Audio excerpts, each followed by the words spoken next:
these two elements basically don't interact with each other, but if you've already played it, yeah, that's not terribly exciting. What about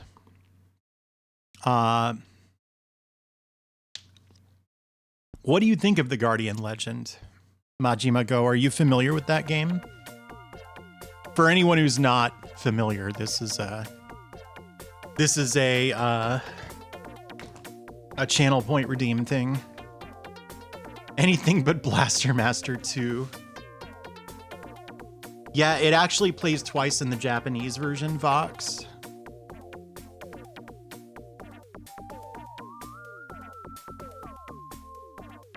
Oh, so you're not familiar with the Guardian Legend?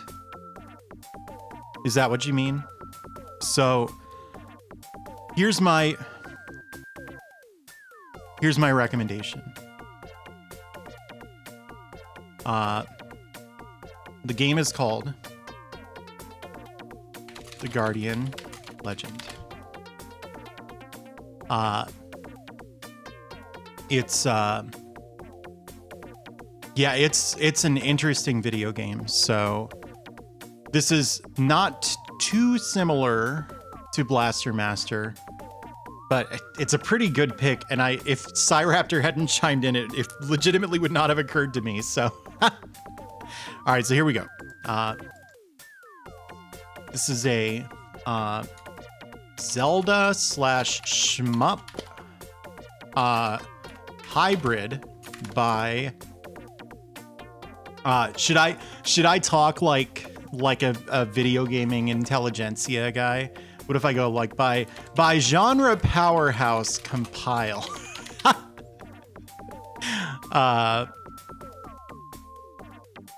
Okay, so gameplay is broken up into two modes. A Zelda 1 style overhead action mode, likely influenced by Compile's own Golvelius, which I haven't played,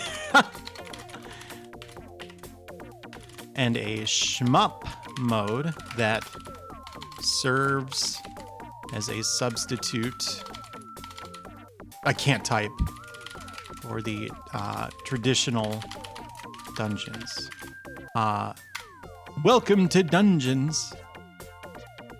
It is worth noting that as this is an action RPG, your stats and weapon loadout matter much more than your skill, and in fact, it's this is bothering me.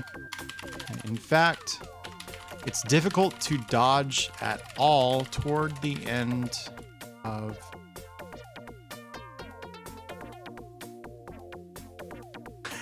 this is a problem.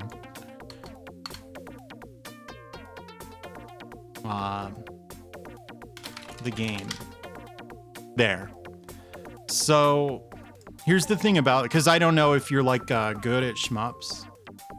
Even if you are like a good shmup player, this game can surprise you because there's stuff that like, I'm sure if you're like an absolute master, it's possible not to take a bunch of hits playing the Guardian Legend, but it's not very plausible, and the game isn't really designed with like lots of precise dodging in mind. So it hang on, I'm updating the spreadsheet. So if you're like having difficulty with a section and you keep getting hit, the issue might be that you're behind the power curve on like the whole RPG side of it.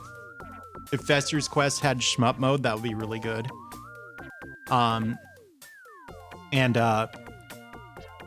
It is worth noting, if you are really frustrated, the enemy eraser can be used to farm HP refills. So you can look up how to do that. And if you can't find it, just ask me, I'll tell you. But it makes the whole thing a lot more reasonable. Let me go get your prompt. Wanted to ask if you have a recommendation for NES, SNES, or PC Engine. This is NES, by the way. I don't know if I mentioned that, but I assume you looked it up. So, hey, thanks for the follow.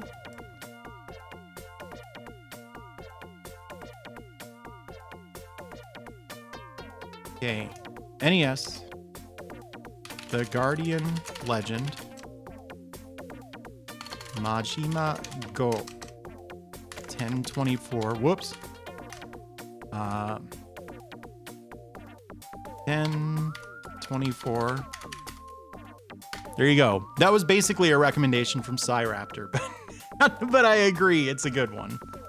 Did your prompt make it to the spreadsheet? Did you, I don't think so. What was it again? Okay, anyway. What was I talking about? Oh, yeah. The whole like house situation. There have been some problems with like the plumbing too. So like our kitchen hasn't been super usable. So the temptation to like keep getting fast food has been really tempting. And I spent a lot of money on fast food. And I also have felt ill almost every day this month. And there is no way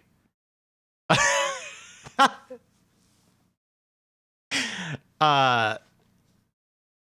gonna recommend Vampire Savior. No, it's fine, Majima. So anyway, today my priority before the stream was not coming up with something interesting to stream. It was to get to prep a bunch of food. So hang on, I have to reseat my SCART cable. Just a moment.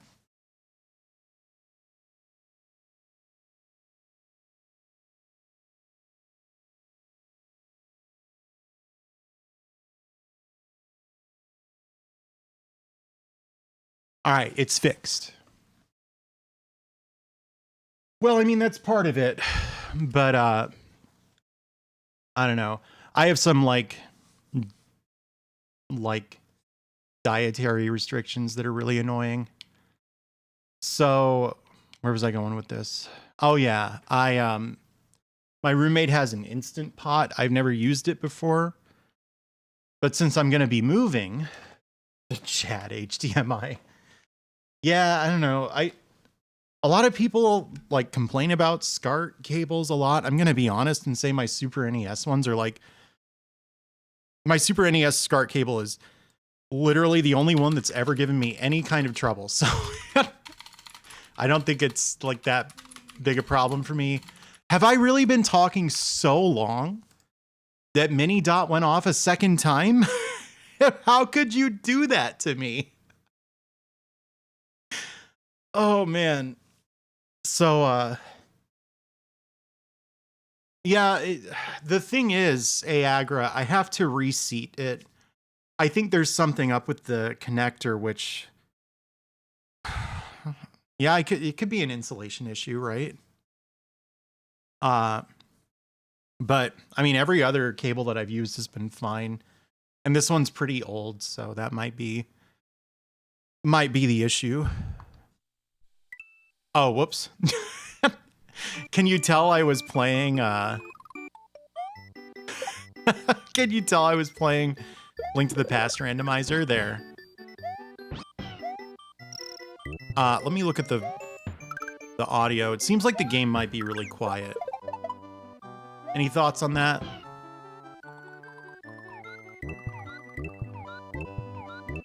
I turned it up a little bit. Let me know if that was too much. So I've played this game on stream before, but I've spent so much of my day focusing on like anything else that when it came time to pick something for stream, I was like, I don't fucking know something. And then my brother messaged me and said, so you just dress up like a Super Mario? And I was like, yep, I'll play that. So that's good. Hey, Gotetsu. Did you know you can jump before that box? Super Detonator World. Hell, I'm playing Mario right now.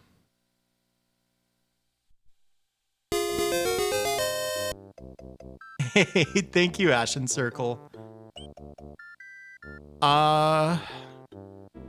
Yeah, I mean, part of it, Farmsteads, might be that I'm really picky about audio, and like my preferences are different from most people's.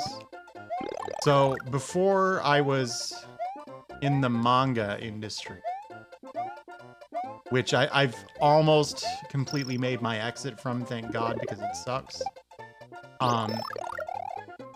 I worked at call centers exclusively. That was awesome.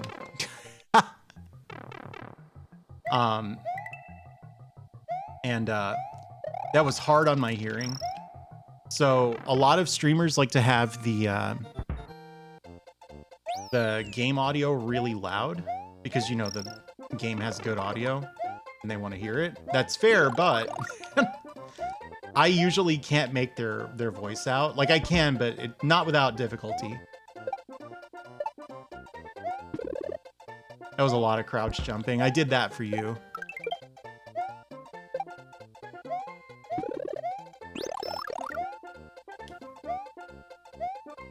So anyway, the people saying it sounds fine now might actually personally agree that for their tastes, it's too quiet. And they just know how I am. There.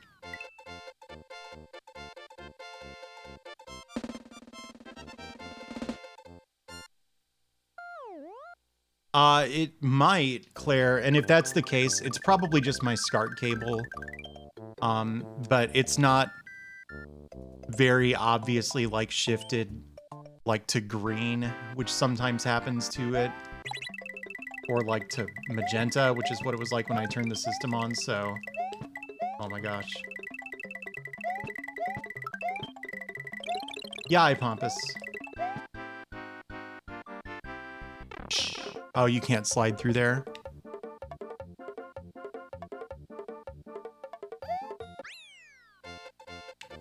I think you could do that at the midpoint. Do you try to do it in one sitting, Marco?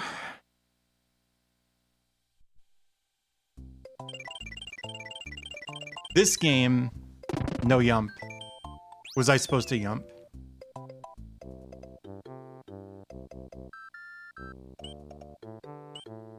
Yeah, it's a pretty long game. So like, my brother and I got the Super Nintendo when it was like new. We had an NES, but it was already like... I'm gonna get every exit, yeah. CSX. Yeah, sure, Sonic Master. The Super Nintendo we got when it was like actually new. And other than like playing a demo unit at I think a Walmart, like a little bit before Christmas, I really had no idea what to expect from the system because we had Nintendo Power subscriptions, but they were actually like not too... Their coverage of the Super NES was actually not super detailed compared to like EGM or something. So it's all a long-winded way to say that when this game was new, it just like blew my mind. And I remember being a little surprised that it only took us like a day and a half to beat it. But we found the warp zones, which of course you're gonna.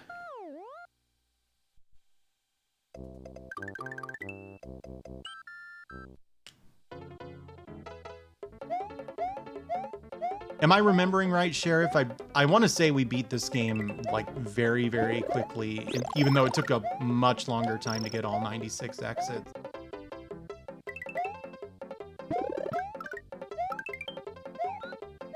You weren't impressed with it?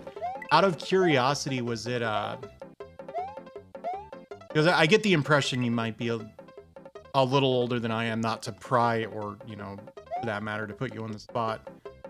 But did you like get other video gaming like coverage back then?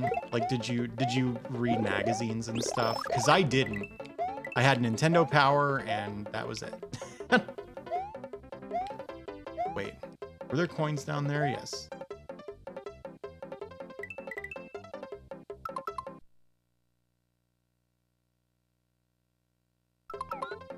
Oh, okay. I'm listening. I'm listening.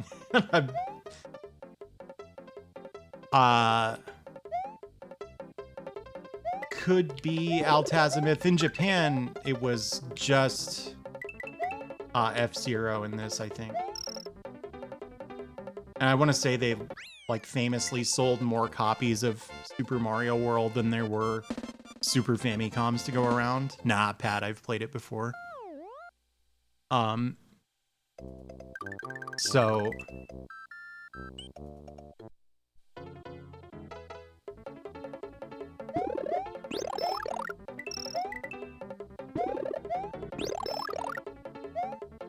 not buying an enormous amount? Yeah, okay. Were those magazines why you weren't too impressed with the SNES, or were you just not a Nintendo kid? Because I was. Whoops, I didn't really mean to do that. I've said this before, but we didn't get Sega stuff until the like mid-90s. Hey Fang, how are you? I'm Marioing over here. Fang, I'm sorry I rated you from the confusing account. That happens every time I raid someone from there. Is someone goes, what? What's Pueg? They don't know how to pronounce Pueg and Shoop, which, if you were curious, that's how. And then, and then after it gets explained, they're like, wait, Dot, why do you have another account? Like they still think it's some kind of joke.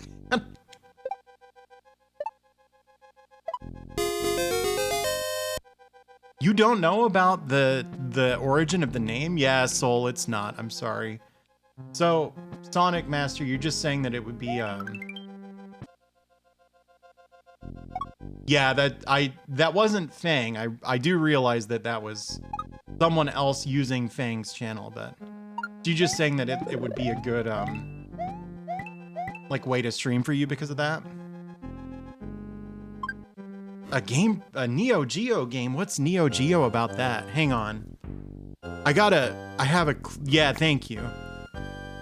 Yeah, this is the origin of Pueg and Shoop. You can click that right now, or you can wait just a second and I'll put it on the screen here. Okay, let me shut up the capture card and pause the game. Just a sec. Browser, do not make source visible. Pueg and Shoop. I see. Well, I hope that goes well for you. All right, so we're gonna do and 1920 by 1080. And interact. That's funny. Pueg and Shoop! Oh, well, that was it. I was gonna like full screen it and stuff, but as soon as I unhit it. Let's try this again. Pueg and Shoop! This is just silly noises that I made when I was playing Mario. Pueg and Shoop! And when it came time to to name the alternate account, I couldn't think of anything. And then it became Pueg and Shoop.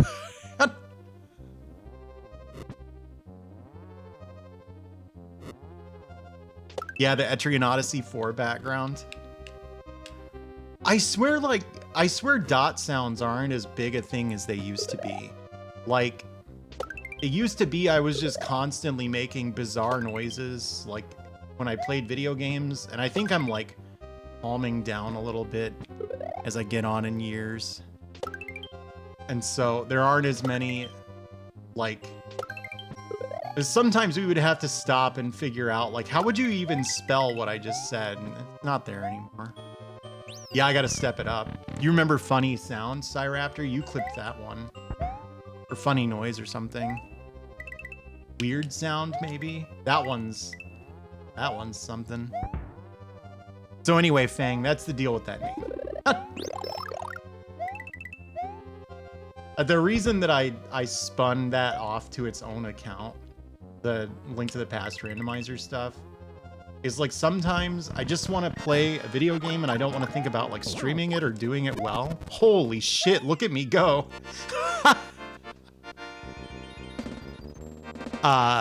And yeah, suddenly speedrun. I've literally only one cycled that guy one other time in my life because I don't know how to do it. Oh, okay. I've heard other people say that, Sepasai. This is like a whole like foreign world to me because you know, I was one of those kids who like Nintendo was the definition of cool by itself. You know what I mean? Sega was that weird thing that you could get instead of Nintendo, and I didn't understand why you would. We're taking Yoshi with us. But yeah, sometimes I just want to play games and I don't want to care much about like, oh, am I going live at a bad time for people to watch? Is this even fun to watch, etc. And so in those situations, I use the other account instead. It's mostly for stuff that I think is so repetitive that people wouldn't actually like enjoy watching it. So randomizers, and then there's also a speed run that I want to there's a speed run that I have the world record in. I'm one of 2 runners. The other runner doesn't know that I exist.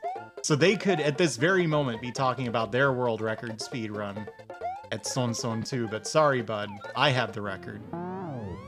Wow. Yeah, hang on, Ashen Circle, I'll link you.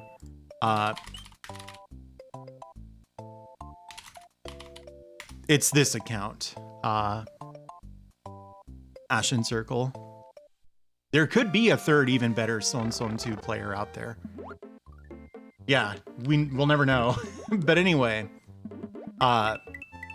so I've complained about a 3-up moon. Yeah, where are they?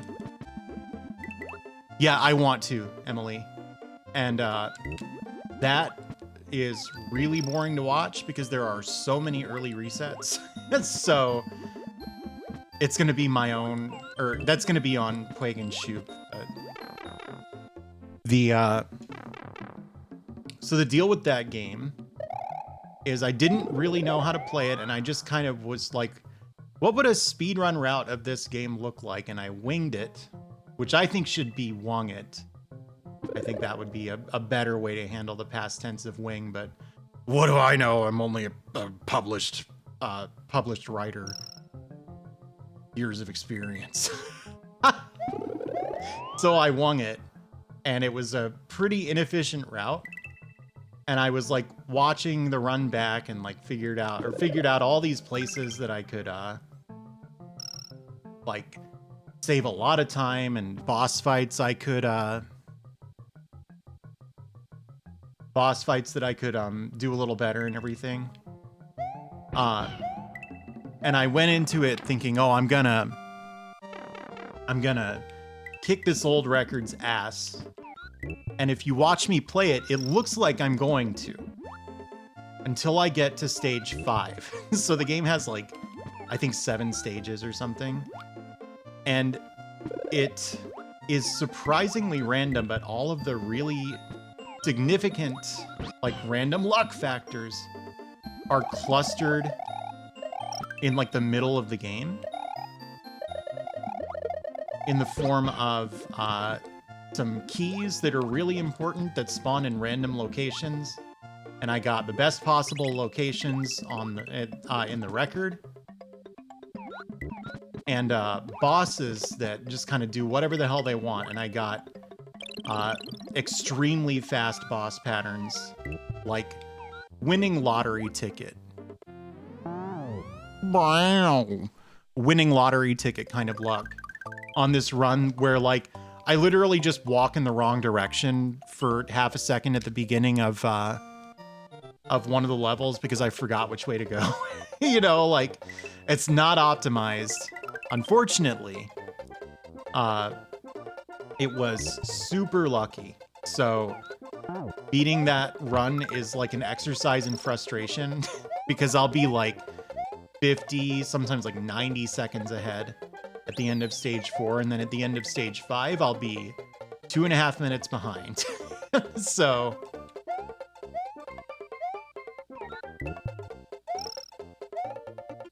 I want to learn, because I'm not like a super technically inclined person. You know, I'm not like super great with computers. Oh, were you watching Bill, Masumi? Out of curiosity. Shit, I'm not recording this locally. What if something cool happens? There's Bill. I see you, Bill. Yeah, good at computer gaming and not so much at computers. But I want to learn how to like mess around with that game in an emulator and like poke around in the memory and see if I can learn anything about its inner workings.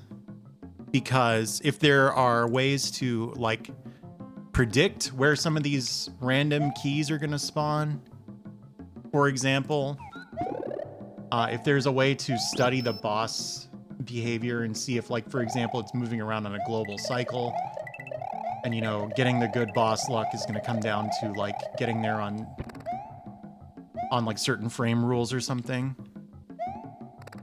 And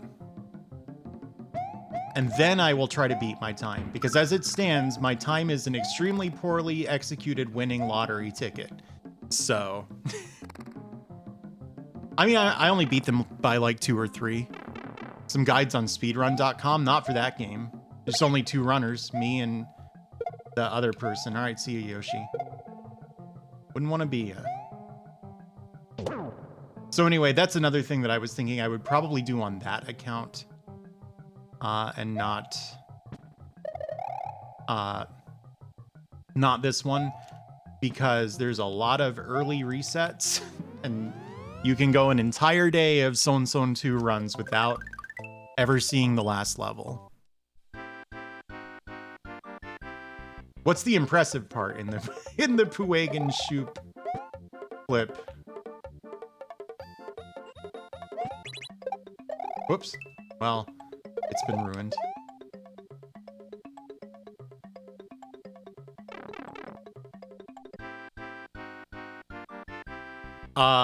Yeah, I'll put it on the leaderboard. I should probably put it on the leaderboard anyway, but I don't really like speedrun.com, so I just don't want to, like, participate in it. Hello, game? There we go.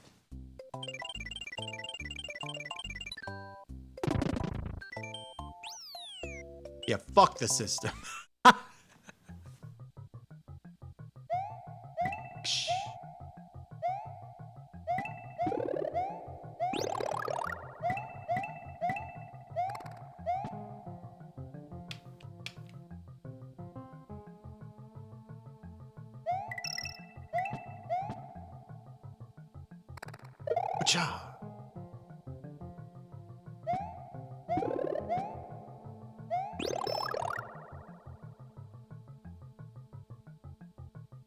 You're not in the right social circles for Generated, I think is what's going on there. Generated is a thing that Macaw says.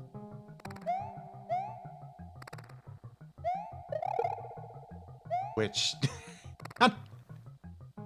What was the other one that he would sometimes say to describe the same phenomenon? Getting generated in a game is when you have something that, like, has either no post-hit invincibility or it's like a really, really, really short post-hit invincibility window. Yeah, Harvested is the other one.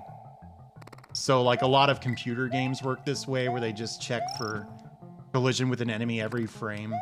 So if you run into an enemy, it only does 1 damage, right? But it does it every frame that you're overlapping with them at. Thank you, Soup or Mario. So much. So you're taking damage, you know, every frame, and that means that basic enemies actually do like 10 damage, because even if you immediately get out of the way, you're screwed. And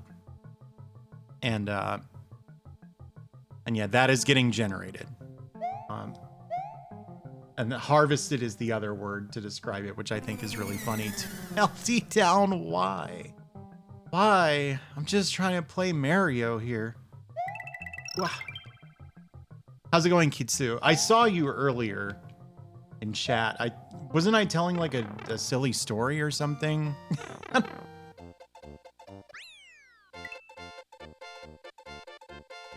No, Sheriff.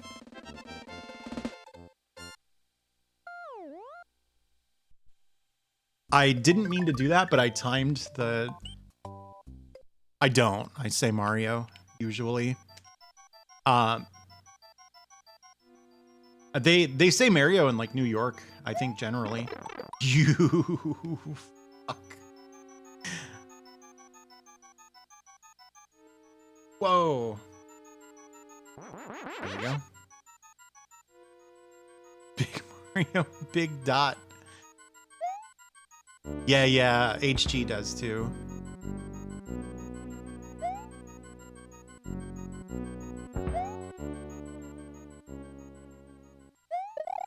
Whoops.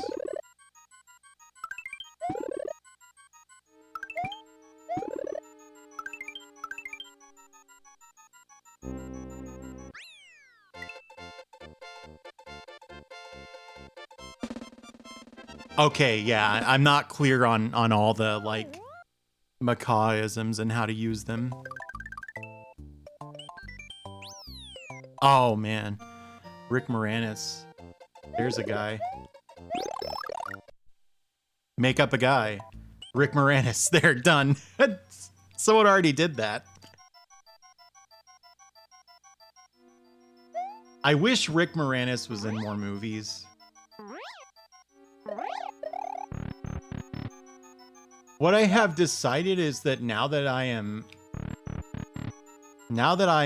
older, I'm not actually like a huge Ghostbusters fan. I just explained generated. It's when you get owned by per frame damage in an action game, Emily.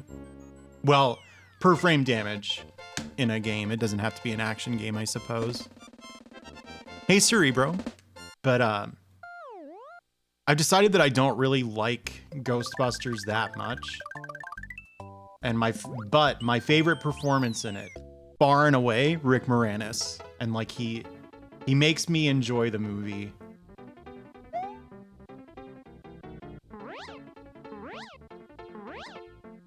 What is the relation to generation? That's macaw for you.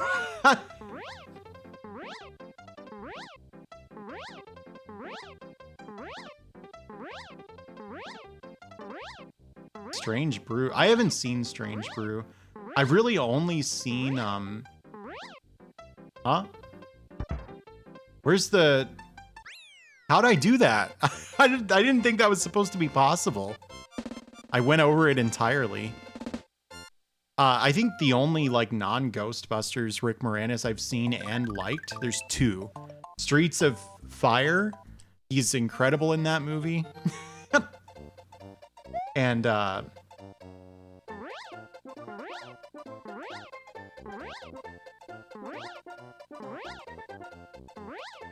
isn't there a 3-Up Moon up here somewhere? Did I imagine this? Anyway, Ghostbusters 1 and 2. And Honey, I Blew Up the Kids, maybe? Not the first one. There were some sequels. I've never seen the first Honey, I Shrunk the Kids, which, haha, real funny. But I feel like I wouldn't like it. Being older than an 8-year-old means I look for more depth from my movies.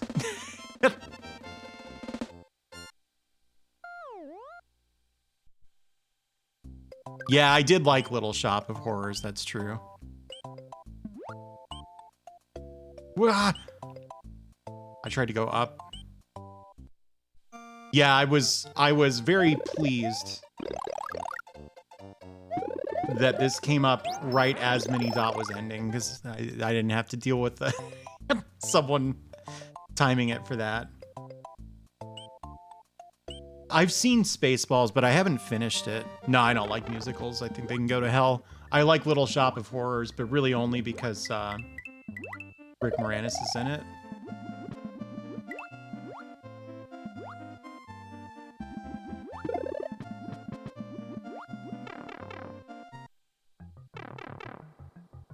Spaceballs or something else normal. You know why I saw the Honey, I Shrunk the Kids sequel? Because I was a child in the twilight years of dollar theaters. I don't think dollar theaters are anywhere near as common in the US as they used to be, and even when I was a kid, they were like maybe sort of on their way out. Obviously, because of inflation, they would be like $5 theaters now instead of $1, but you know what I mean, right? Like the theaters where they play the old shitty movies. And it's heavily discounted because nobody wants to see those. Emily, that thought has occurred to me. They're still kind of common in small towns, I see. I've accidentally kind of doxed myself that I don't live in a small town. But, the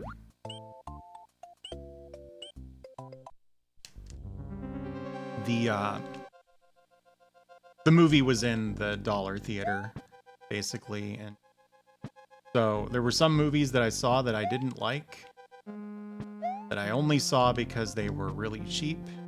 We were driving our parents crazy because we were bored. This is a very difficult trick. There we go.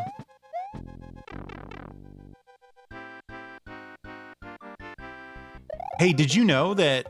So first of all, if you want to always get circles rather than X's, what you have to do is hit the left side of the block, which you can do consistently with the cape like that. Trying to collect this without. Okay, but here's another thing I didn't know. Look, if you just go back into the bonus, it's the same as like taking the exit pipe. You can do that by jumping into the blocks as well, but you have to be positioned kind of precisely. But anytime you see someone like just suspiciously get every single one of them right, that's what's going on.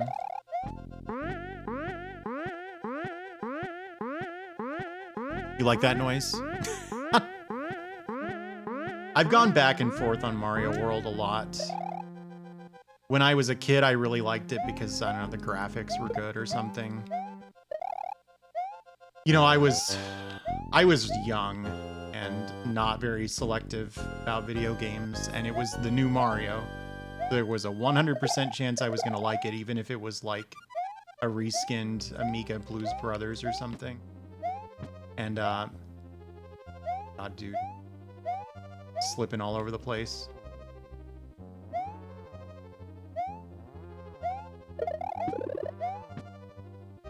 And then I kind of soured on it.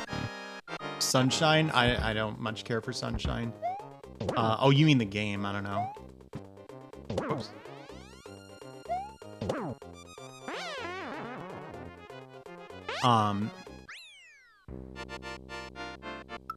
Wouldn't that be funny? An Amiga Blues Brothers game. Or an Amiga Blues Brothers game, but it's Mario. Honestly, I might have been into it because CDs were really exciting back then. Like, just I don't know. There was like a lot of marketing around them. So even if you didn't understand computers, you knew like, ooh, we have these discs that you can put high quality audio on. Oh, they figured out. Hey, thank you, Memory Lane. They figured out how to put video games on these. The video games look like the worst movie I've ever seen. This is great. So I think I would have probably liked Hotel Mario, but ultimately been disappointed because even for a little kid, that's like a pretty obviously not great game. I was gonna go up there, but I don't have a Yoshi, so.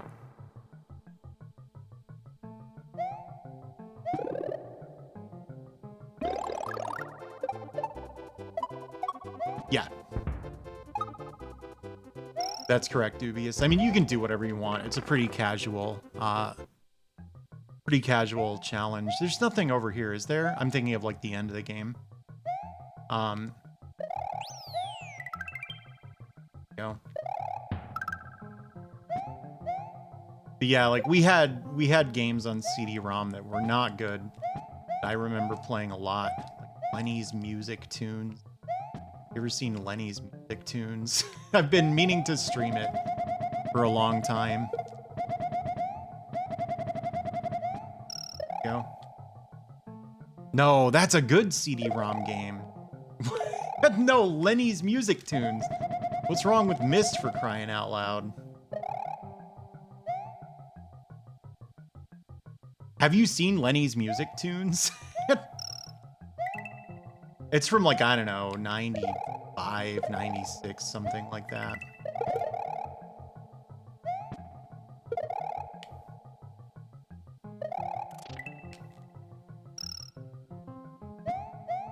Who's that guy? They call him Benny the Jet something. And he's in movies. And he does martial arts. Remind me what his name is?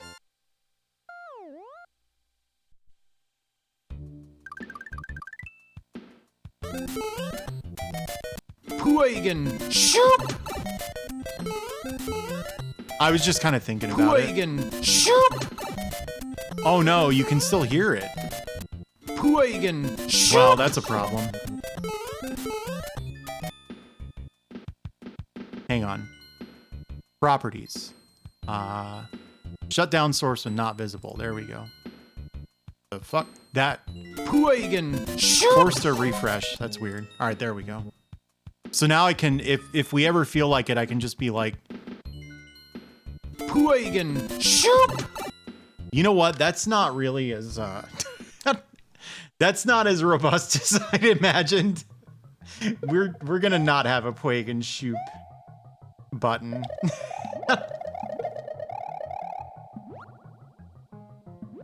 Puagen Shoop redeem when? You don't watch Neo Antoine. He's got one.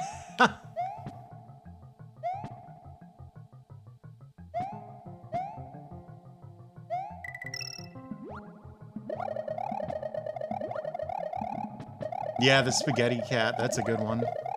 Just download it. Yeah, that's what I'm gonna do, Antoine. Was I talking about something? I feel like I was, and I got, like, way sidetracked just thinking about Puagen. What does the Puagen Shoop redeem do? It just plays the sound clip. I think you put it in there, like, specifically for my brother.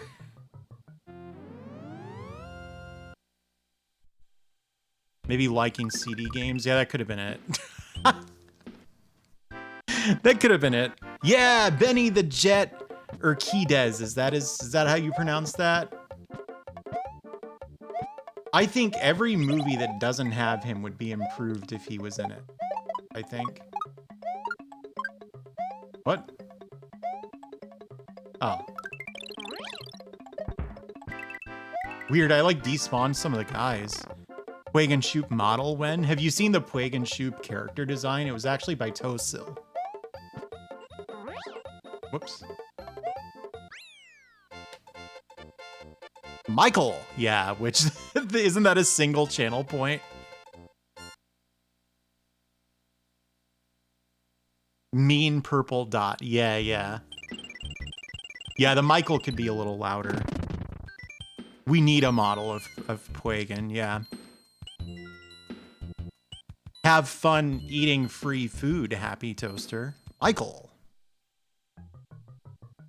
Tosil, do you have the a link to the Puegan Shoop picture that you drew. Can we rename Puegan Shoop if we're gonna make her an actual character? This is not a very moe name. No?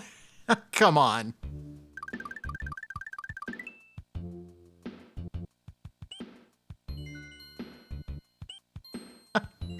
That ship has sailed. It's Gap Moe.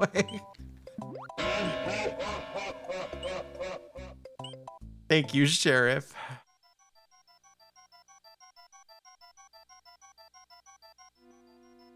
Even Mo. Ooh. Hey. Definitely not.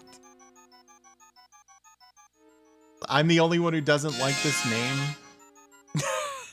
Thank you, Puegan Shoop Model Fund.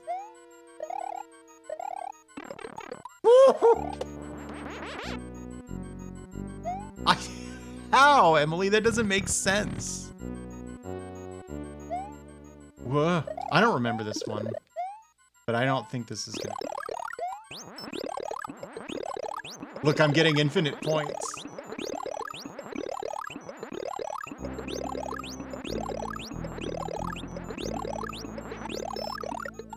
Oh no, my cape. I need that. Clip into the wall. I don't think it can be done. All right, well. Oh, okay. Yeah, I can kind of see it. It's not quite right, but I know what you're talking about. Like incredibly fake European names that have a bunch of like voiced consonants real close together.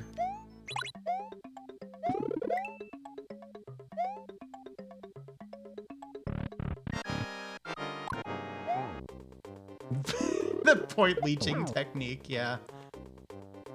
That's it. That's the Puegan Shoop character design for anyone who hasn't seen it. You're messing me up. I'm playing the boss fight.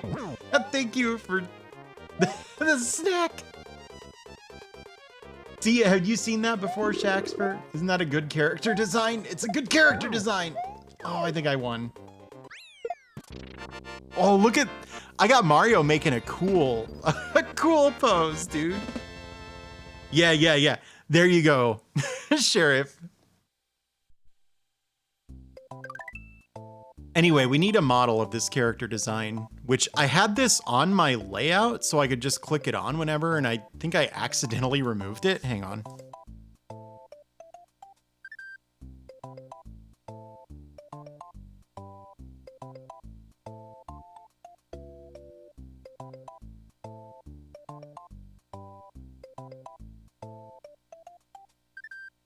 This is the character design we're talking about. I believe the inspiration was if you go to that account's channel, it's got a an avatar of Yakko-chan from Akazukin Cha-Cha, which is not a very popular anime these days. She's like a little witch girl. I'm trying to find it. This is a commission I got from someone who is no longer an active artist. Akuama is her name. And so this is the image. This is some character from an anime that I like a lot. So just the face is like the avatar for that account. And so that was the inspiration for Tosil's character design, which has been linked, so I'm sure everybody's checked it out already, but it is this. So yeah, that would be cool to have a model of that. Shoopified. It really is.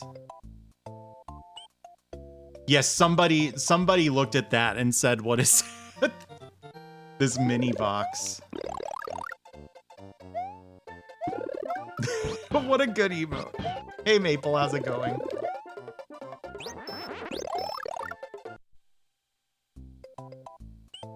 60%. Like a 60% keyboard.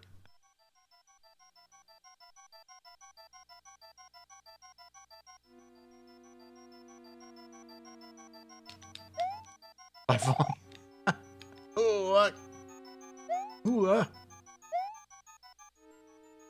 That's a Voxandra community in joke. Any character, any like chick with purple hair, like any goth chick with purple hair, which is most chicks with purple hair, is a Vox. So where's the like normal exit? It's one of these doors, right?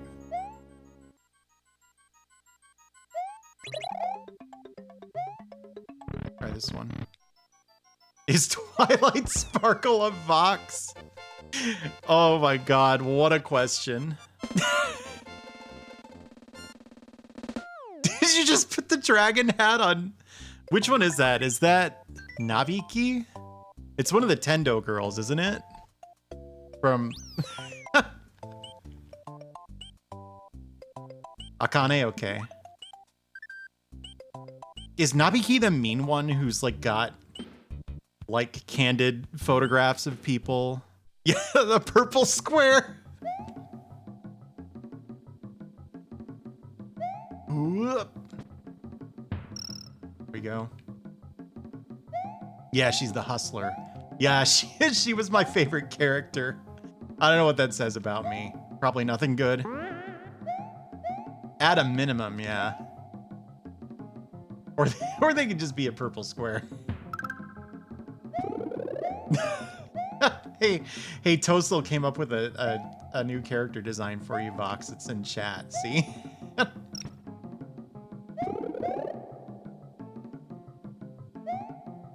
That's for your alt. You can be a purple square. Can you not get Yoshisaur Munchakoopas up here? Did you know the manual calls him that? Like that's the kind of dinosaur he is? I don't like that. I don't think anyone should like that. I fell. You have to ditch Yoshi to get up there? Put 2 blue pixels on it. Prototype Yoshi? Hell yeah, I have. He looks awesome. I don't know how I never noticed the orange arms.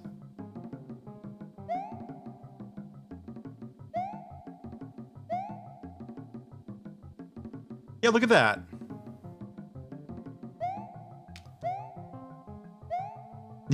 What if it was Vox?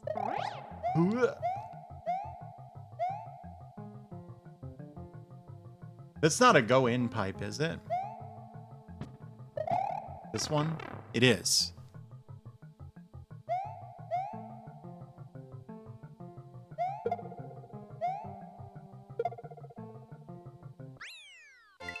You said Yoshi, die, and my brain, like, turned it into, like, Fox die from Metal Gear.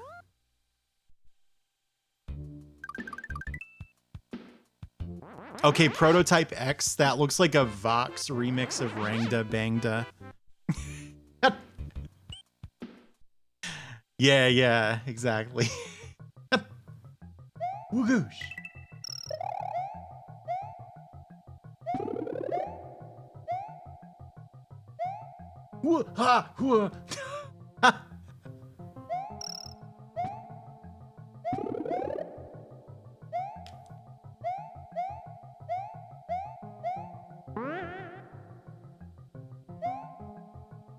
What's up here then? If that was the secret exit, what's this? Oh, is this just the real exit? I see.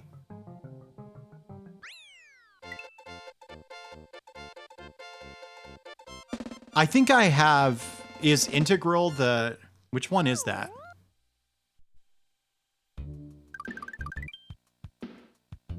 That's pretty funny, Vox.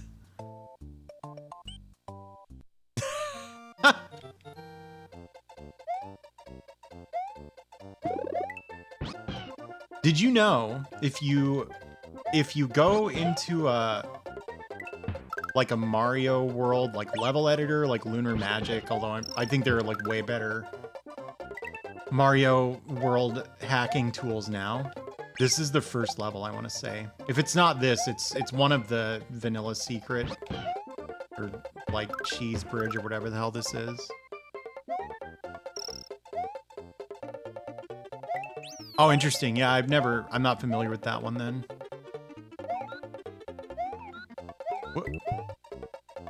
And if it makes sense that this is the first level in the ROM, assuming that means it's the first level they made, which it doesn't necessarily, right? Because it's just a matter of how it's laid out in the ROM. But looking at this level, it looks a lot like a Super Mario 3 level.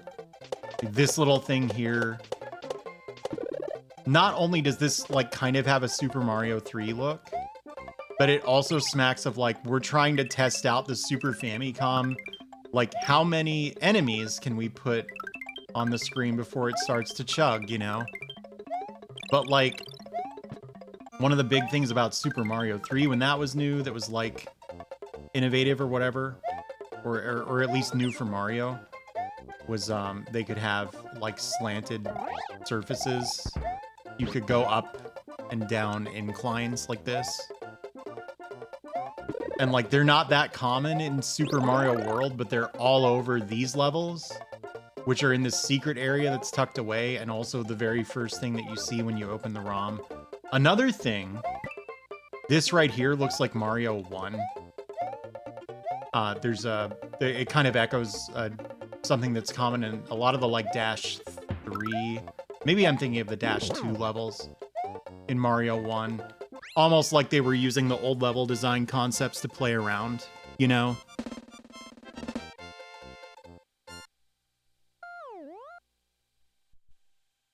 So I've always wondered.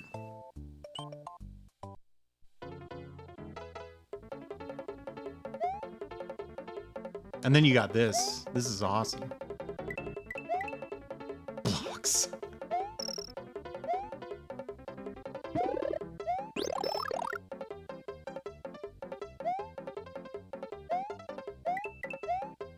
And then building on my fan theory that this stuff might be like really early, like Mario 3 team messing around with the Super Famicom to see what they can do.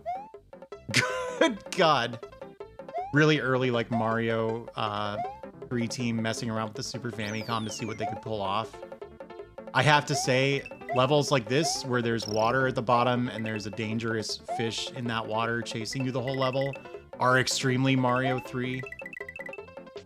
So even though these dolphin guys are like totally new to this game, you do have to kind of wonder if this is part of that pattern that, again, probably doesn't exist, but maybe it does.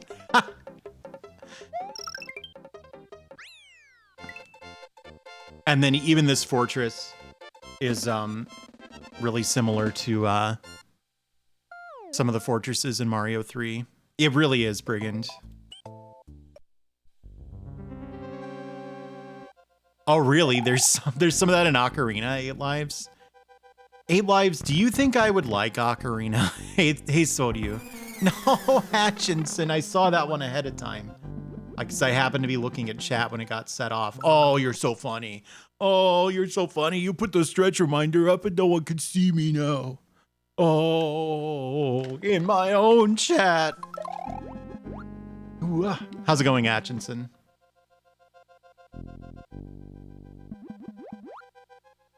There's like a secret path through that pipe. It's like really difficult to get into, and I honestly forget what the reward is. I don't think normal size Mario can even do it.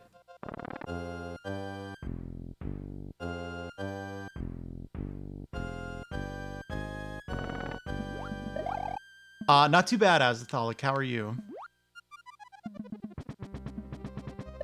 Hey, gamer out of time.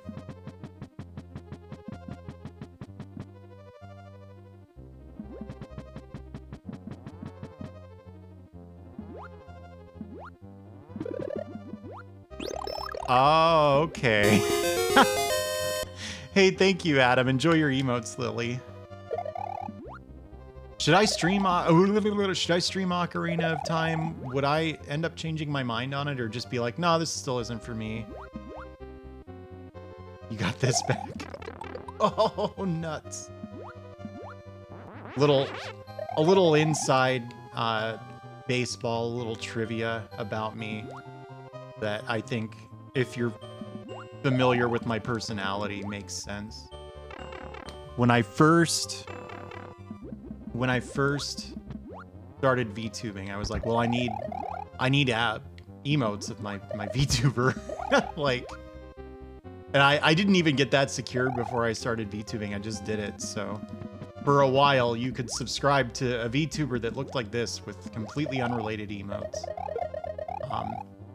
Most of which live on as like Franker faces or follower emotes or something.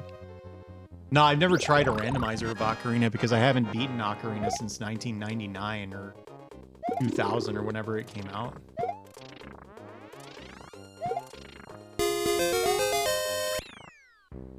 Hey, thank you, Lucius. I don't remember what the hell I was talking about, dude.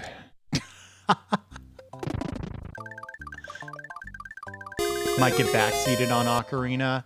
Can I be honest? I don't think I would mind. Hey, Andy, how are you? Because I've beaten Ocarina before. I don't really care that much.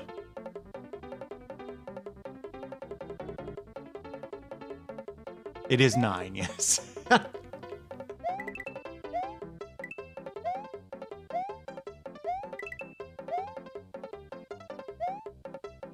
Yeah, I mean, I wouldn't do that deliberately, though. The thing. Like, I have my opinions about games. I have stuff I do and don't like, and I think for the most part I have pretty, like, conventional tastes. Like, most of what I like is pretty popular. But there are some beloved games that I'm not too into. To be honest, I don't really like... Because some people get really upset. They are really into something and you don't like it. And, like, on the one hand, that's not my problem because I just have my own tastes and they don't align with yours, so what? But also, I personally prefer Twitch streams that are, like, relatively positive in tone. And so I don't like being the person who doesn't like the game. Does that make sense?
spoilers and everything, like a lot of stuff got through where someone was like, oh, wow, you're at an end game location early. And she didn't know that. You know what I mean?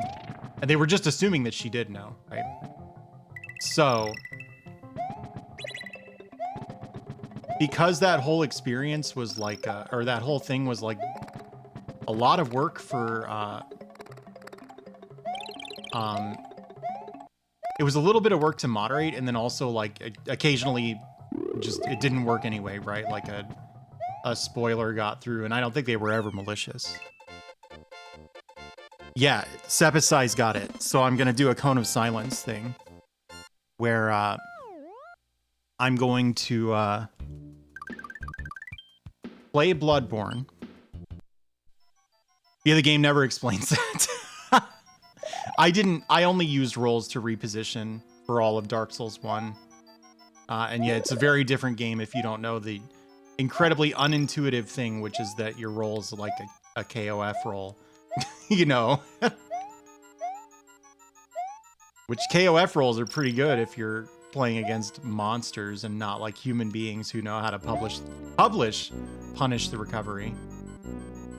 But anyway, so what I'm gonna do is I'm not gonna look at chat at all during Bloodborne, and I'm gonna have someone on call with me. It's not gonna be the same person every time I play it. So they'll be reading chat, meaning like you can still get messages through to me. It'll just be through someone else. And that way there's not that aspect of like you have to wonder, okay, should I say this or is this considered a spoiler or whatever? Just because it's not going to matter. I need the P-switch. Maybe it's not here at all.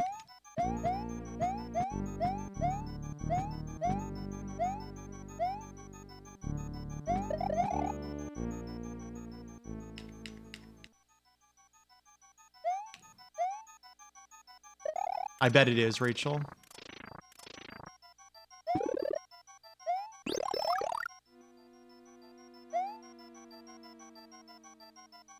Where can you really write wary fingers?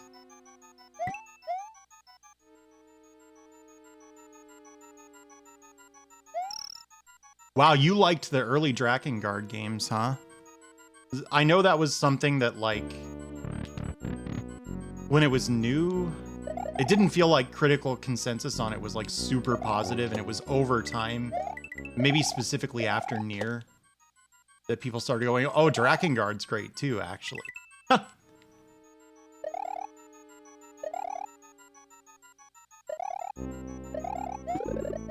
A Circuit City kiosk. We had a Circuit City in my town. Oh, that never happened? Oh, I see. See you, Deep Shock. You're gonna need a cape if you want to do that. People came around on Nier, yeah. Big thing I heard about Nier was that it was bad. Like, so I feel like Nier came out at a period of like extreme negativity toward JRPGs and anything like vaguely resembling a JRPG. Like, which there's still some of that today, where like that's, you still see a bunch of, I think, really reductive and like just kind of stupid takes about how JRPGs are like dated and grindy, and we've all moved on. And I've wondered if that was like a matter of like Western game devs being in bed with the big like video game publications back then, or they had friends, you know, because it kind of had that that feel sometimes.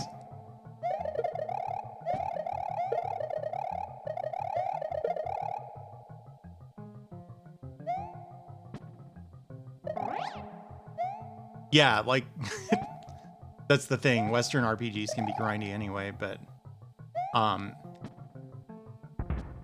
like that all that shit came out again when Elden Ring came out, and there was that whole rash of like Ubisoft UX designers and people like that. Is it Ubi or Ubi? Going on Twitter and going like, oh, Japanese UX is so bad. Like they were just incredibly full of shit, you know? And this has nothing to do with like Elden Ring itself. Like you can think what you want to about Elden Ring, right? The notion that like frictionless UX is inherently good, and like anything that breaks from that is objectively bad is like that part is completely wrong, you know?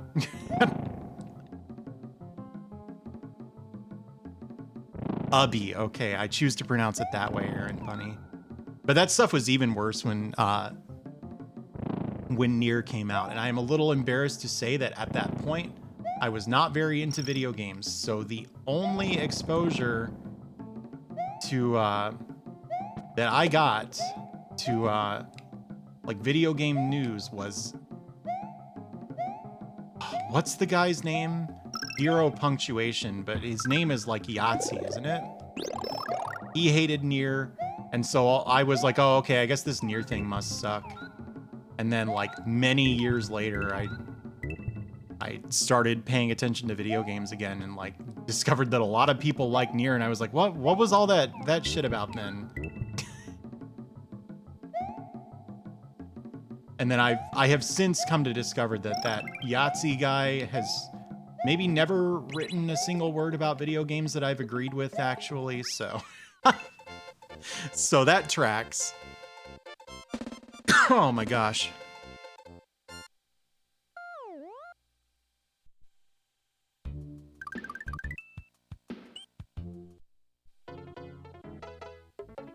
You agree with him that Just Cause 2 is great. That might be it. Didn't he really like some first-person shooter because it had a lightning gun? Was that Painkiller? Whoa, whoa. All right, see ya. Have you guys seen the like infinite one-ups trick here? I've never ever seen this before as a kid, and like I don't know anyone who knew it, but there was like a Game Center CX episode about this, and they stop, you know, the AD stops him here and goes, oh, there's an infinite one-up trick in this level. And it's the most bizarre, like convoluted thing. I don't remember where it is. It's like you grab a shell and then you take it somewhere where the game like is gonna spawn a bullet bill or something. And you keep hitting the shell with the cape. Do you know what I'm talking about? Like, I don't know how to set it up, but it's such a weird trick.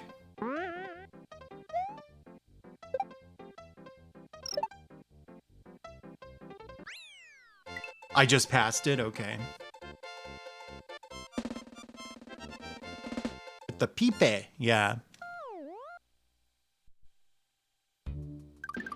FF14 was... What a whole story that is. Yeah, that... Pretty much everything makes me want to eat daikon, but that stage does, yes.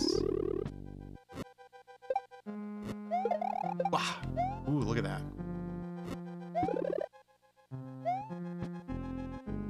Whoa!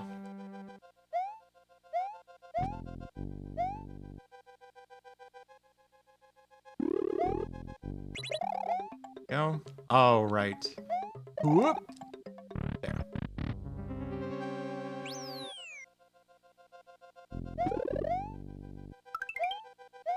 Yeah, it can become good. Like, from my perspective, I wasn't paying any attention to video games at the time, so I heard FF14 was really bad, and then what felt like an extremely long time, like 2 or 3 years, passed. And then everybody that I knew loved FF14, and I didn't learn for quite a while after that. That was because it was basically not the same FF14.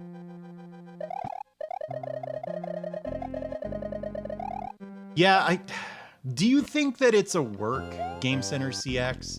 Is that the wrestling term?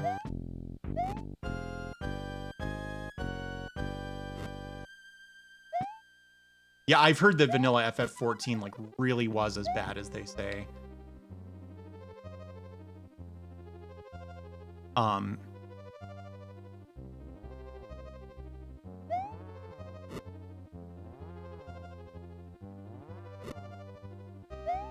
What the hell was I talking about?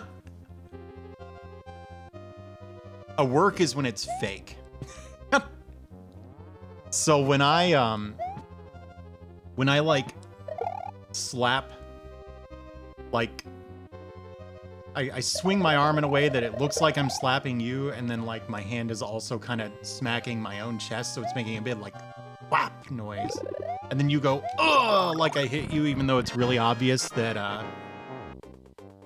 that I didn't. That's I don't think that's a work either. I don't know wrestling. Hermit, I feel like I probably deserve this time because I'm trying to talk about wrestling and I don't know shit about it. I think a work is when two wrestlers hate each other, but they actually don't. They only hate each other in kayfabe.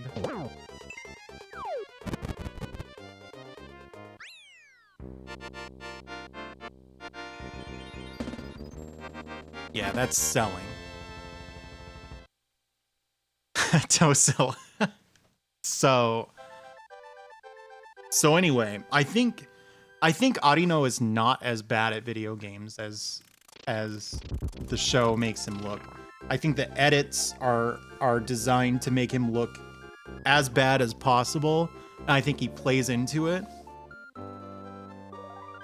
And that way they can have all these exciting moments where he beats the game on this very last life with no continues left.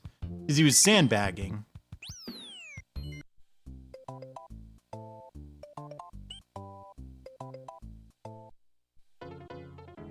Yeah, he plays just as good as any other guy. Except me, but he has a life. You know what I mean? I don't really have a life outside of doing this. I'm sitting here playing games right now. This is my life. You know. What?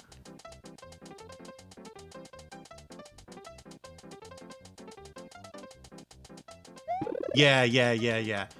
It might not be deliberate sandbagging so much as like he's doing funny stuff. and he's also not focusing super hard. I have 74 lives, yeah. So I have to be careful. I could run out at any moment.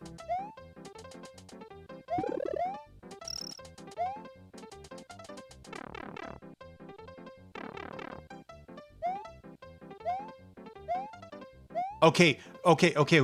Hermit, that's part of it. That's part of why I think this might be the case. Is this the one that takes you backwards? Yeah, it's coming down to the wire.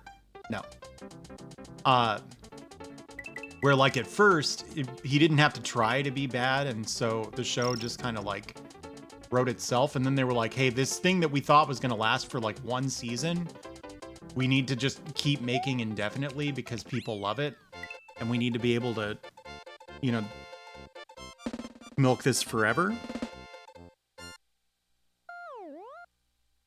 And so,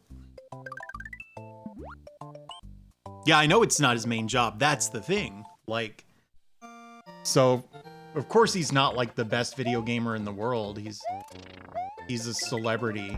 So he's incredibly busy 100% of the time, you know.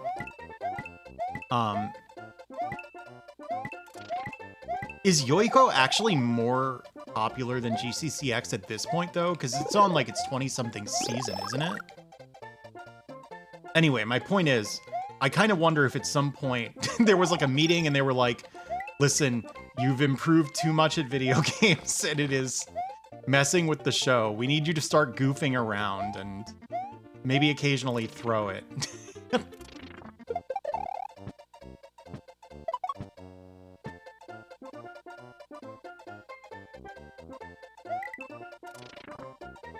Boom. Oh, I got the guy. Cyraptor, I can't find any of these 3-up mushrooms. Where are they?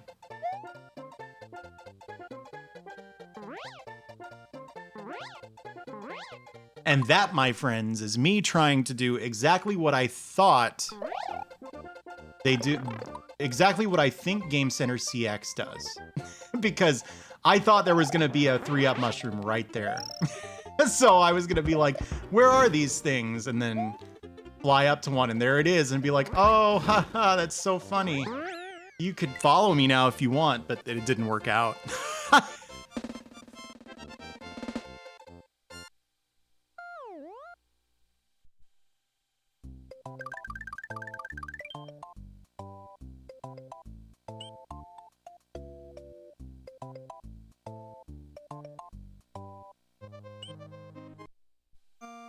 Yeah, I mean, it's an option select is what it is.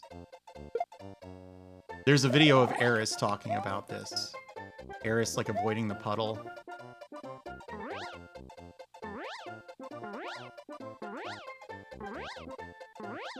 Whoops. It's a can't lose situation.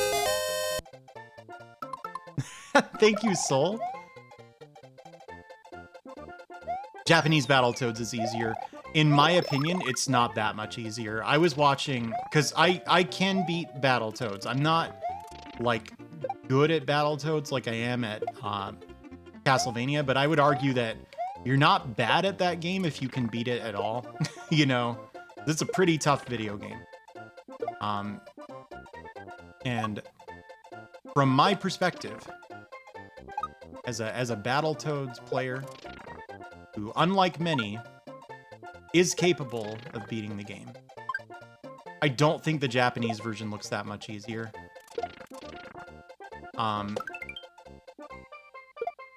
Where do I go? I wanted to show something off here, but I'm failing at it.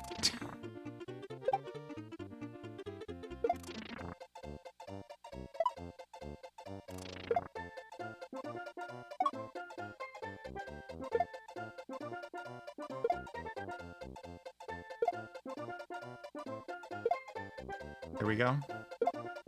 So the prize pack for these guys is like messed up. So if you can get them to de-aggro like this and keep bouncing off of them, which I despawned the guy on the left, which might mess the whole thing up. I've done this on stream before. Oh my gosh, dude.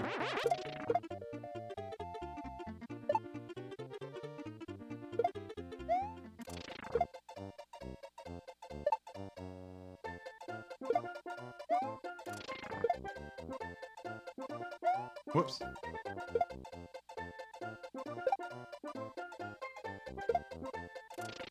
Yeah, the score freak out. Well, I don't have a cape now, so I can't do it. Yeah, I know, I'm on it.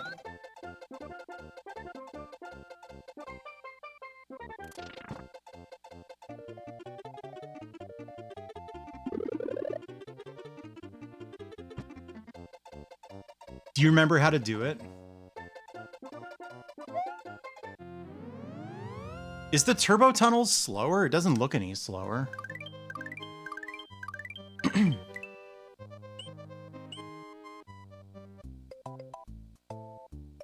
Wild. Yeah, so Japanese Battletoads is easier, but I don't know, it's not easy, really. It's just different.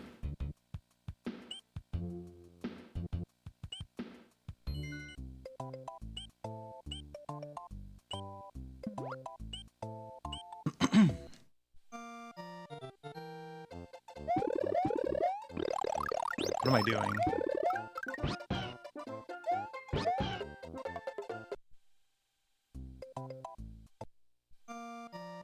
Yeah, and also co-op is beatable.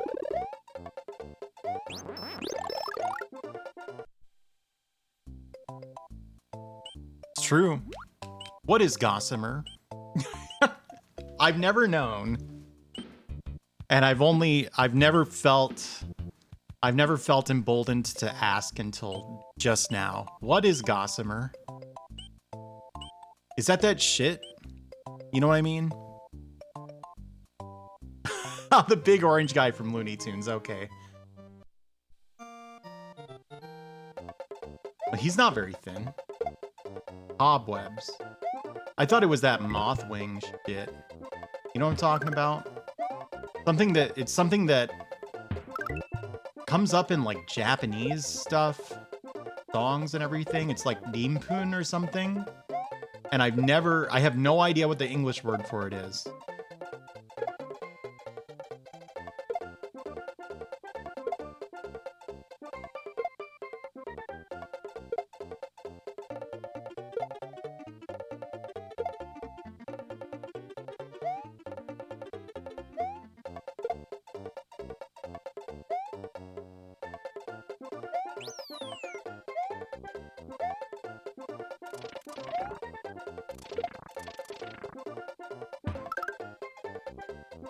Is it easier to do this here? How do you not despawn these guys? That's the problem.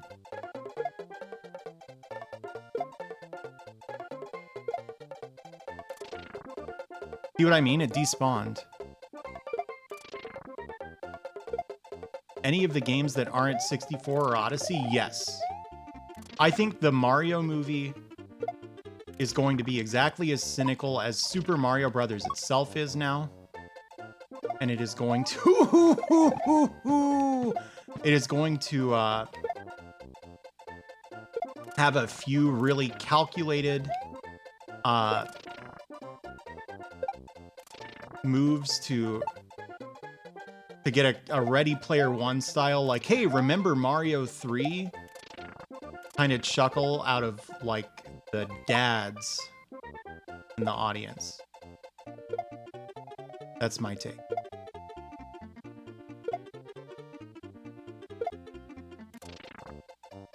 This thing I'm trying to show you is absolutely not worth all this trouble, by the way.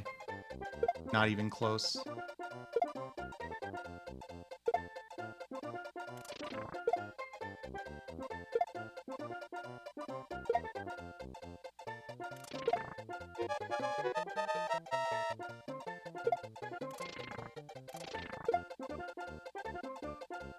Oh, dang it.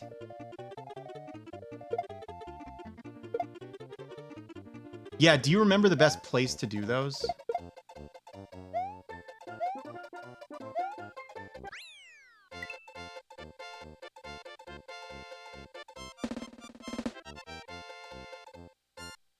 It's there. Do you remember how to do it? Like the best way to not despawn those guys?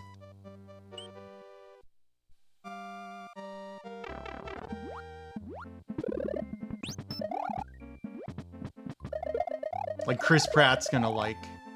Mario's gonna wink and look at the camera, and Chris Pratt's gonna be like, I bet you never tried to fit into a Goomba shoe. You know what I mean? And all the kids will be like, what? I don't know that. Except I do, because I played Mario Maker. The dads will be like, oh, that's from Mario 3. We called it Karibo's shoe. That's how we pronounced it.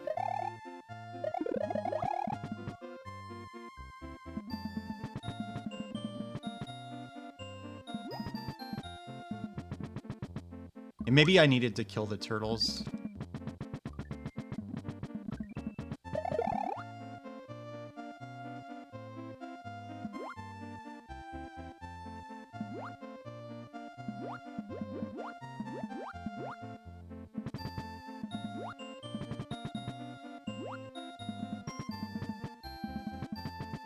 That's why it was so popular, Prototype X. I think that's like a big thing about Mario 3 that didn't go on to inform like all of the future Mario games. To me, yeah, I've heard that the Mario movie honestly looks fine. And like I've never heard anyone say, I think Chris Pratt's performance is perfectly acceptable. I did that backwards. Also it goes. Like everyone agrees that he's just doing his normal voice and it makes no sense that he's playing Mario. But most of the people I know are like, I'm gonna watch it. It looks fun, so. But yeah, Mario 3 has a lot of like one-off gimmicks that only appear in like a level or two. And I think that's why a lot of Mario 3 stuff is so memorable. Why everyone fixated on the shoe, because if you got to use the shoe in like more than a couple levels, or more than a level, I don't think anyone would. It'd be another one of those neat little things about Mario 3 that you don't think about, but it's like, unlike the like red beetles that fly around, like it's literally in a single level. Also, it's like basically an invincibility power-up, you know?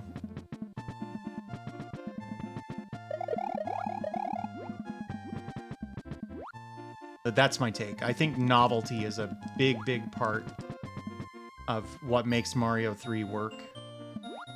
And I don't think Nintendo really had the confidence to do that ever again.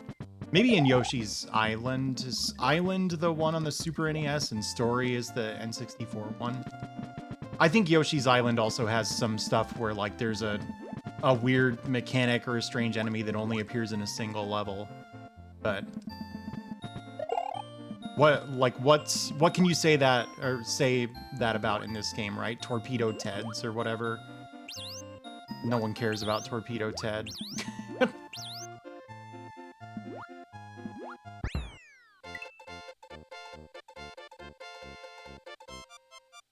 In jail or hell. Yeah, they are. But I just don't think there are as many. Why'd I go back here? I already did everything there.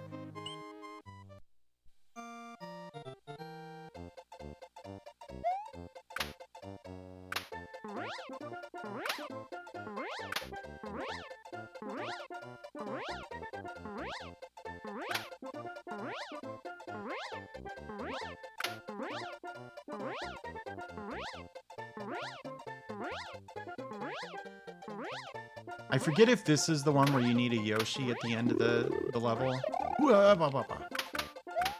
I also forget which pipe it is. Pipe.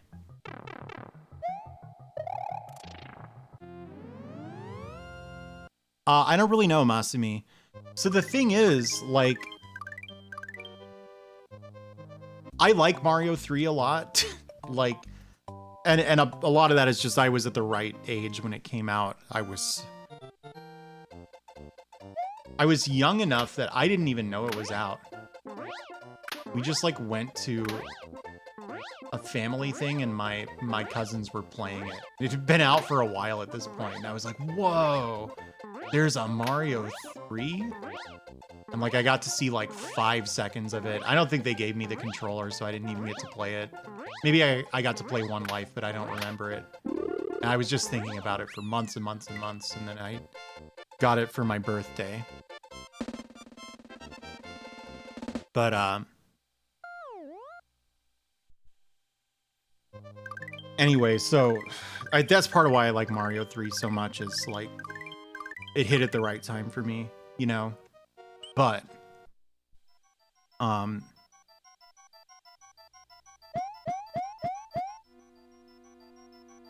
there are so many power-ups in Mario 3, and that's something that is not true in this game. I think they settled for, or they prioritized quality over quantity, because Yoshi is a really complicated power-up. The cape is a really complicated power-up, you know? And I don't think that makes this game worse, but it's honestly like less my preference than, you know, like Mario 3. You can go through the entire game and see like a single Hammer Brothers suit, you know? And it makes that Hammer Brothers suit feel really special.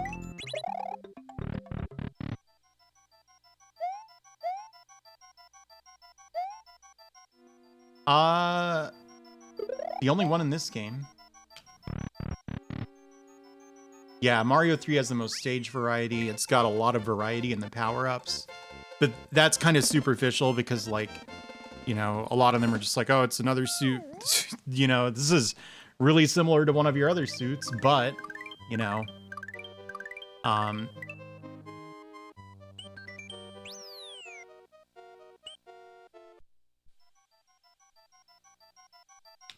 yeah, Seppisai. Mario 3 looks better than World. That's not a hot take. That's a pretty common opinion, I think. And how dare you? You told me. Thank you, Majima, I will. You told me this take would be hot. I got out my fork and I took a bite of it and I even blew on it to cool it down. This is just any other take. And now you made me look like a fool because I had this fork full of take and I was going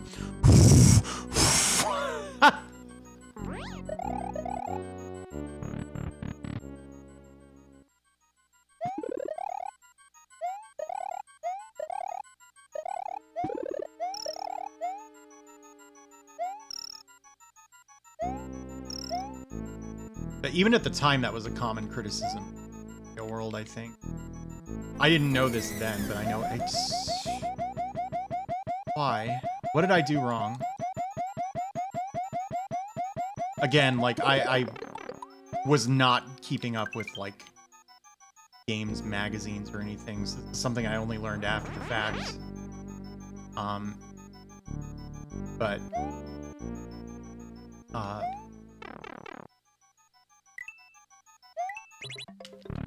this doesn't lead to the wrong exit. No, it just leads here.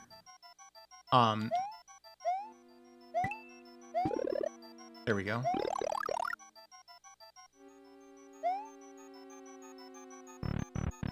But even at the time, a lot of people, I think, were disappointed in how this game looked.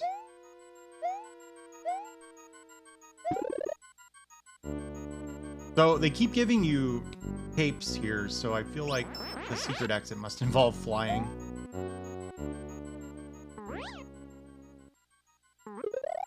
Or not the secret exit, I just want the normal exit. Shit, haven't I gotten the secret exit?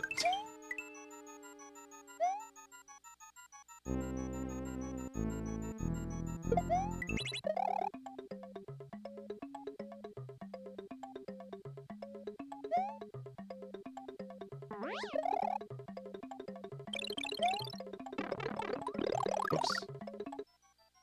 Damn, almost.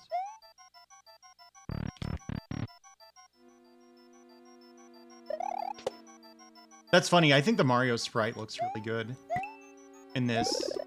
I do think the Mario 3 one looks better. Mario 2 and Mario 3. That's just a really charming sprite in my opinion, but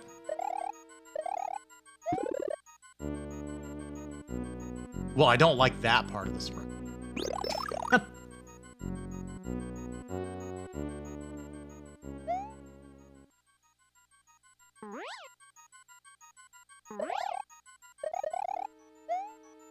Okay, so does this only have one exit? That wouldn't make sense. It's a ghost house in the world where the gimmick is every level has 2 exits. You like those fucking dodges, man?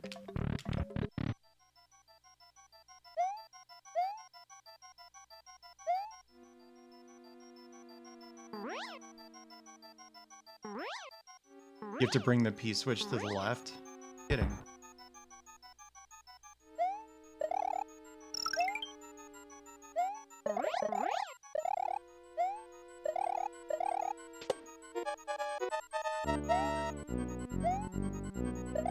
Yeah, I feel you. Cyraptor, are you here? We're seeing a 3-up moon now. Look at that. That's it.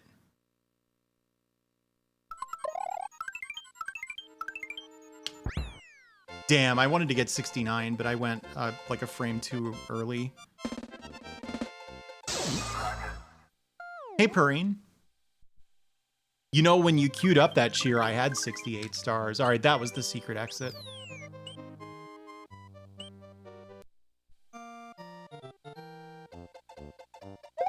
Wah.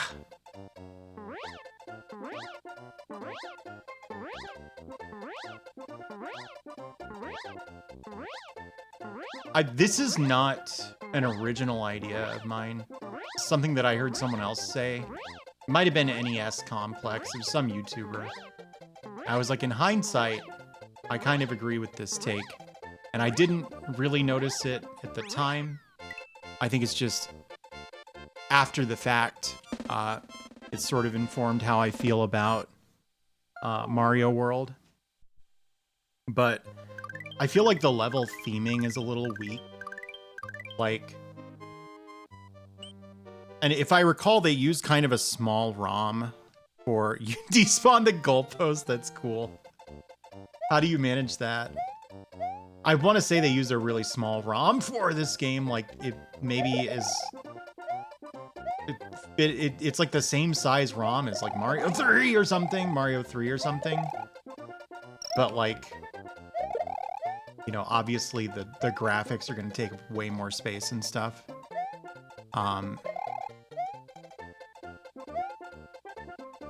The same size as Sonic the Hedgehog. Yeah, well, the first Sonic the Hedgehog definitely has the same thing going on. Where like, I love that game. Don't get me wrong. I'm not gonna say anything bad about Sonic the Hedgehog for anyone who was considering unfollowing over that. But it's like this, isn't it? It's up here.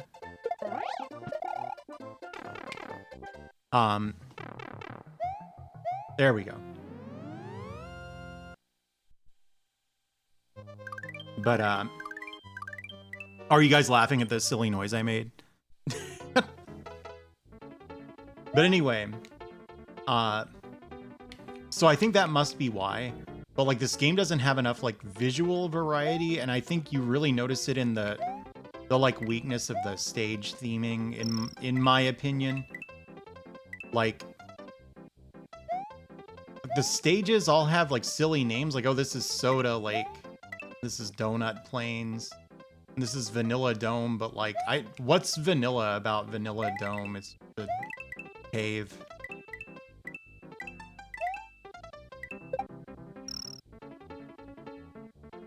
You know what I mean?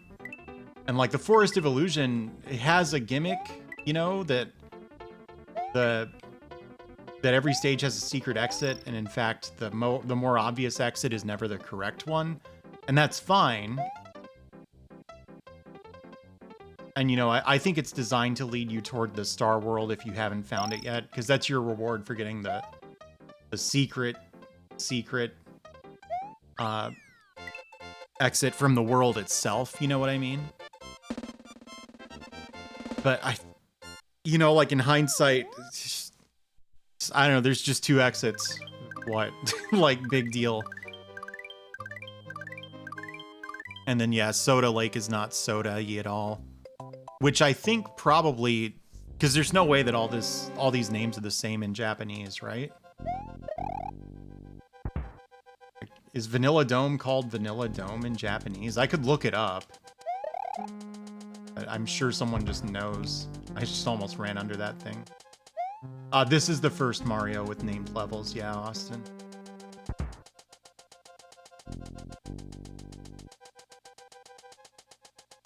What the hell is fudge?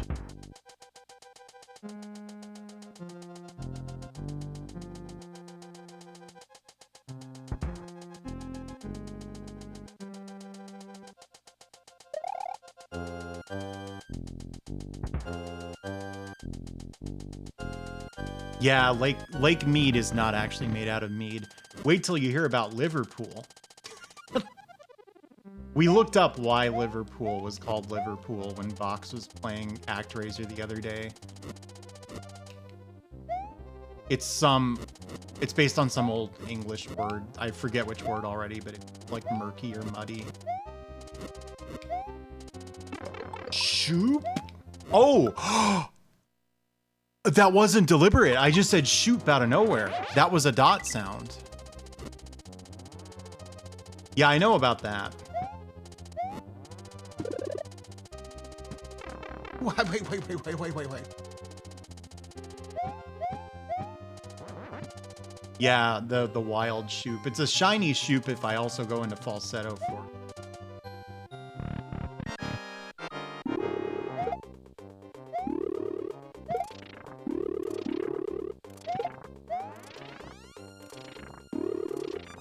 I did not feel safe.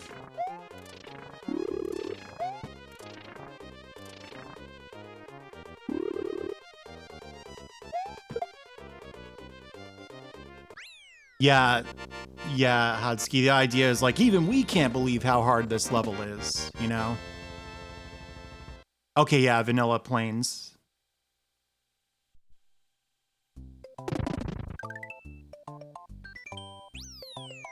Ah. Alright, bye. Dot and Pog. How are you, Winter?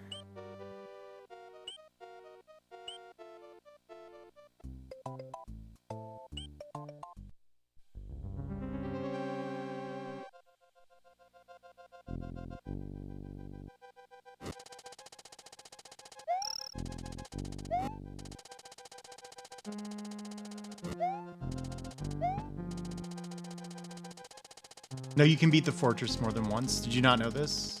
Am I about to blow your mind? Am I about to blow your mind?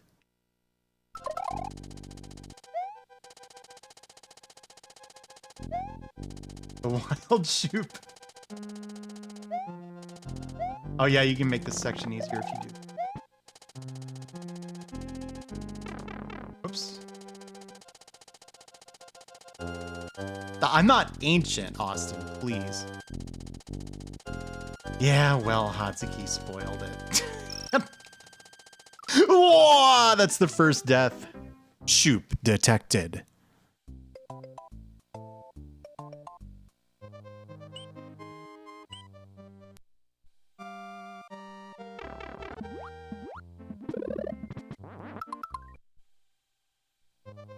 Aha.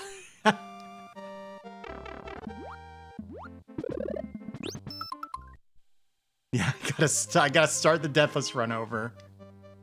Yeah, I'm running out of lives. Have I ever beaten this Deathless? Probably not. Because, like, it's just silly to do that with Mario games.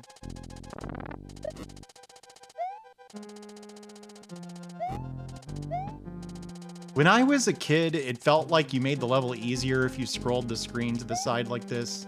Now that I am not a kid, I'm beginning to think maybe that's wrong. That may in fact be why I took that hit there. But there's a reason for it. When you scroll the camera to the right, the like falling spikes trigger too early and they can't possibly hit you. This. Does it count as a Deathless run if you do 11 exit? Sure, why not? I would go for a Deathless 96 exit run, but if I wanted to play a game to beat a Deathless, I would play like Contra or Castlevania or something. Dot or underscore? Dot, thank you. Dot. There are a few brave souls who have endeavored to call me Dottie, yes.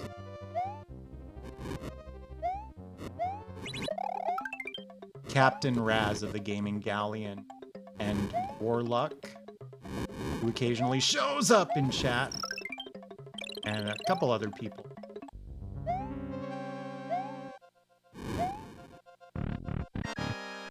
Oh, they're around.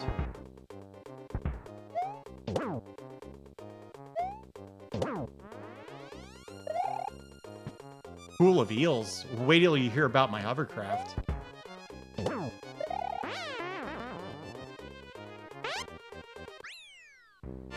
I've had people call me that. In hindsight, it was an Australian.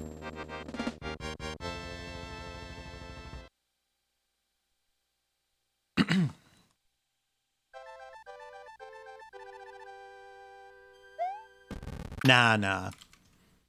That's not the case, Car.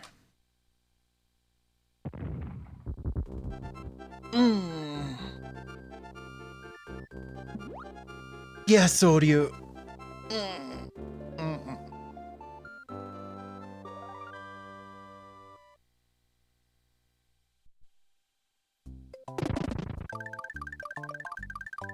Oh, I could see that, Husky. That's what the game said. Mario a fan of eating dirt? Well, presumably it's made of chocolate. But, okay, but you see what I mean? This is Chocolate Island 1, and it doesn't look very chocolatey. Future levels kind of do. Hey, Koel, thank you. How are you? Oh, this is the one where you die if you're, like, touching the D-pad, isn't it? No. There's one of those coming up.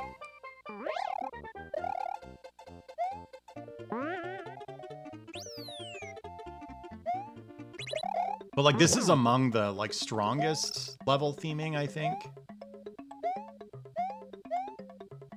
And I don't know, to me it's just kind of looks like any other Mario level, except occasionally they remembered to use slightly different colors for some of the floor tiles. I'm not saying, like, oh, and this is why Mario World sucks. I like Mario World just fine. I wear long pants, but, I'll show you.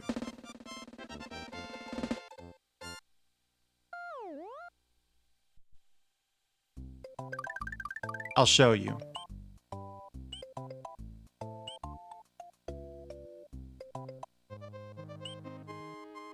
Yeah, which I don't know, the new Super Mario Brothers games could be like literally the best video games in the world, and I don't think I think they would catch flack regardless.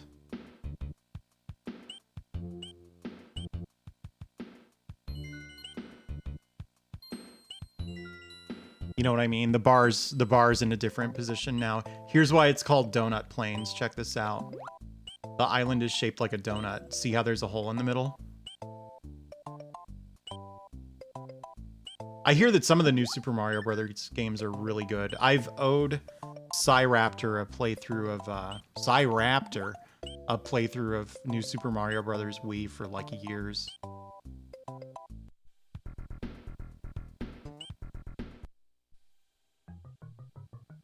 Oh yeah, I can do that. Hang on.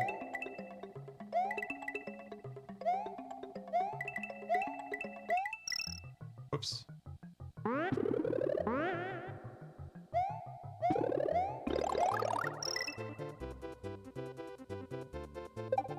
I don't think this level's that great. It's rare that I play a level in this room. Like, this one's boring. This might be like one of the only boring levels in the game. Luckily, I have the cape. Oh, they thought of that.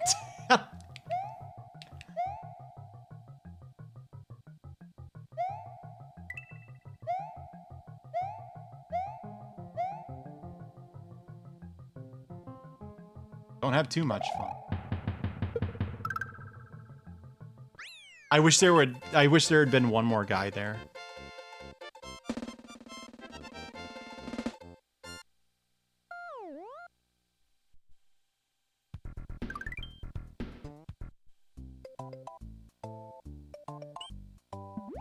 He didn't ruin Christmas the year that I got the Super Nintendo, I can tell you that.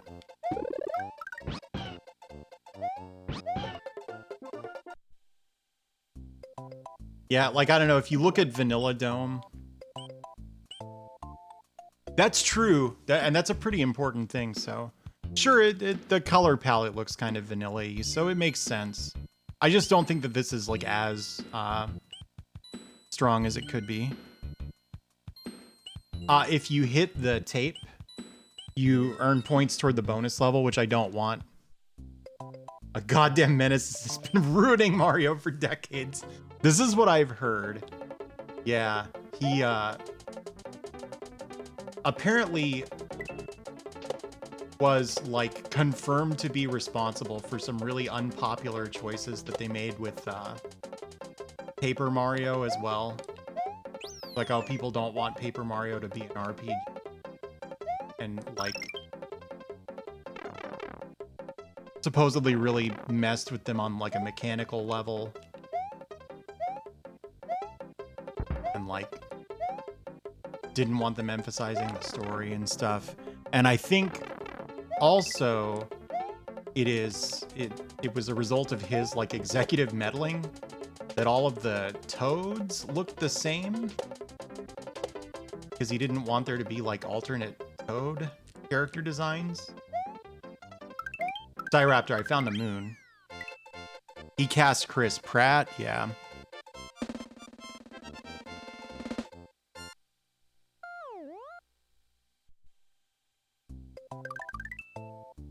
Here's the thing, I feel like I can totally get on board with the idea that 2022 Miyamoto is someone I don't want or who won't design games that I personally want to play. My response would be that he did do a lot of good, particularly in the Famicom days, like the arcade days. Gaming would be very different without him. It would be worse without him. So he can be cringe and fuck everything up today because he made Zelda 1, like Zelda 1 a lot. And he made Zelda 2, which I like a lot. He doesn't like it though. He served his purpose, destroy him. Miyamoto will be sent to the glue factory. Very sad. But know that there is a small chance that he will be a part of the seal on the envelope that you send to Nintendo, expressing frustration over what he did to Paper Mario, so not all bad news. Fuck my life! Hey, thanks for the follow. I caught that out of the corner of my eye.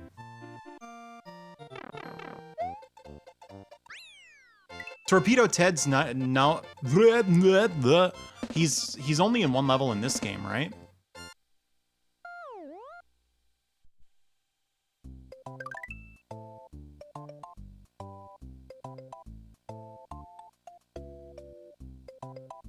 Missile Bill? I remember Missile Bill. Why, he's in Mario 2.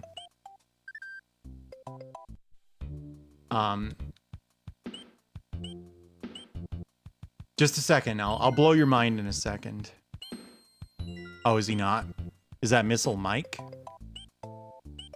Did I say 2? I meant to say 3. If that matters. But did I just get it wrong? Oh, Bullseye Bill now? Well, I don't care about now. I haven't played a new video game in forever. Except for Elden Ring, that's it.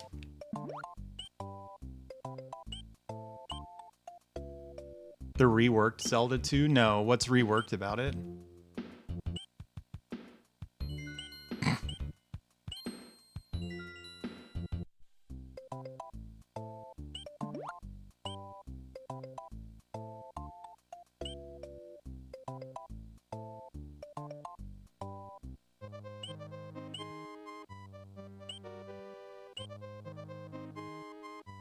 So yeah, if you hold L and R here, you can go in. You hold L and then hit R, I mean.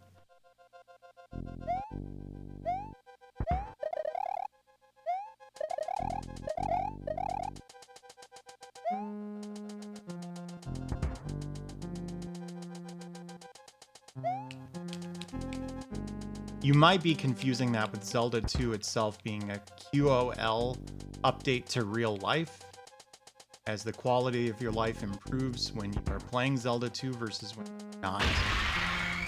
Hey, thanks, Sheriff.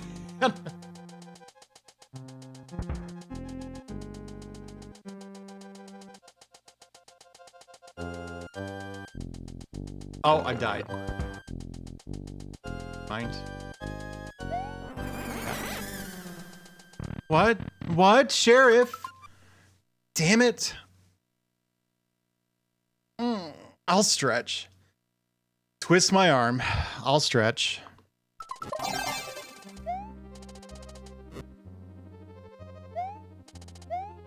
Thank you, Sheriff. Oh, yeah, that's been removed from this channel. Sheriff knows that. That or he's just been watching with the sound off for the last, like, 10 months.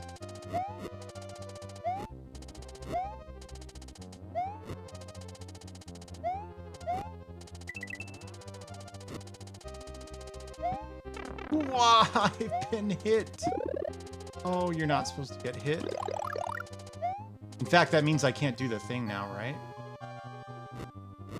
Oh, maybe if I'm really good at this.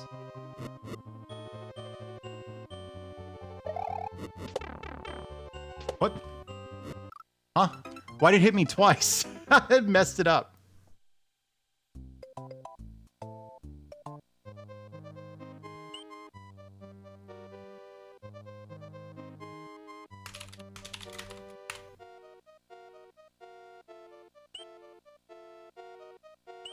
Why did everybody say that?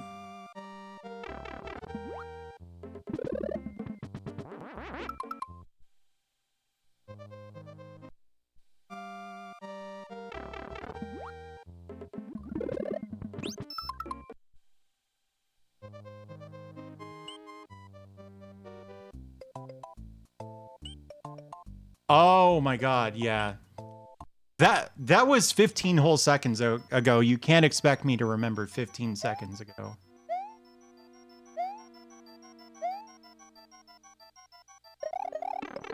What?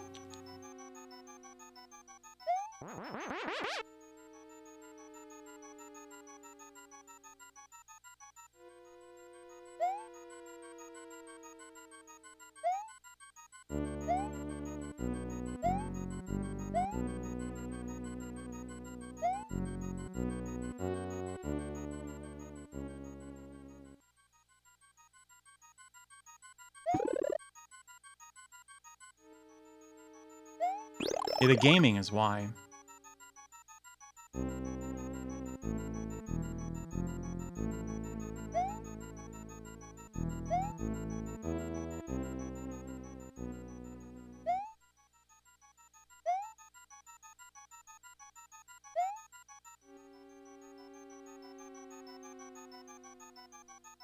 Isn't there a P-switch door all the way on the right there? Maybe not.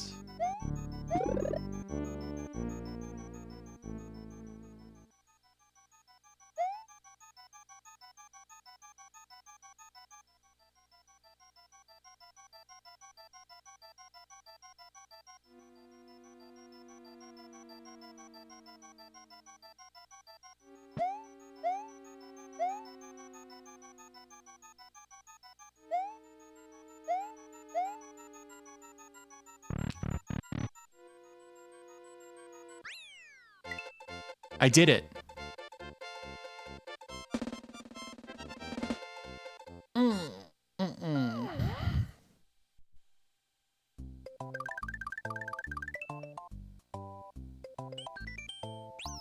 Aren't there? I thought there was a secret exit in every ghost house. Is that not the case? Because I don't know where the secret exit there would even go. I always forget how to do this. For one of the exits, you just go as fast as possible, right?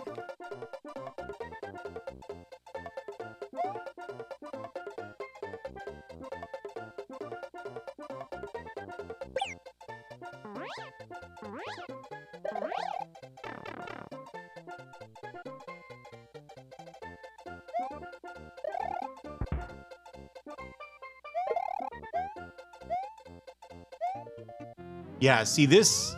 Yeah, exactly. There's a reason that the first one doesn't look like chocolate. Okay, that makes sense. Chocolate secret. Oh, this is the most... No, it's not. I thought this was the level with the, like, really annoying secret exit, but it's a yellow dot, so it can't be. That's with the digging football guys anyway.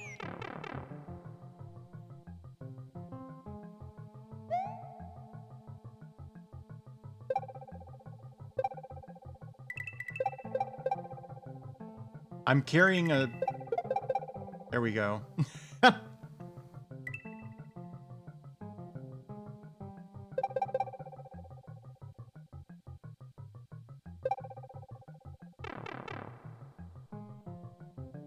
Yes, Winter.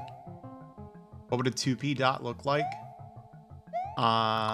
You know. Maybe like that, for example. Hey, Lurklove.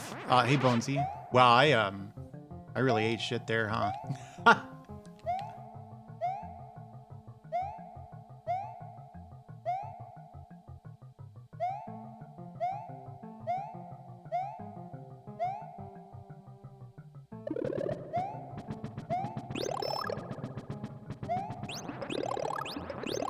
Now we will be farming score this run.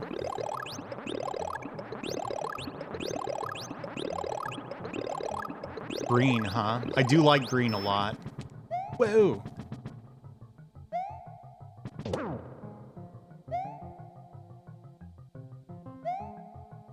My well-documented by me love for the color green is why I like Toadman from Rockman 4 so much.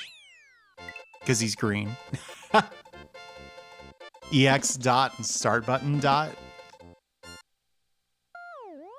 EX dot has a different move set, yeah.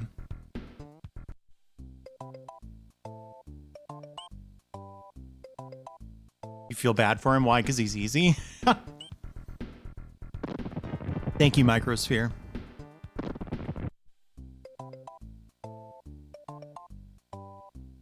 So how do you not get the secret exit? Do you go slow?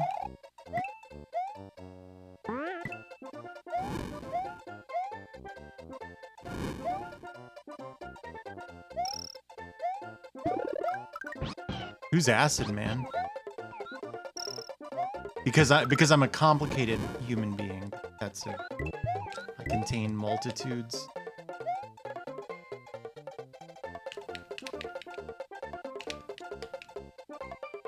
Hamster. I don't know, Acid Man. Is he Mega Man 11?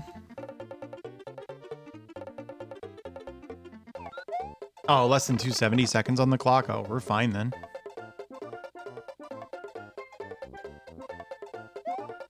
I did play 11.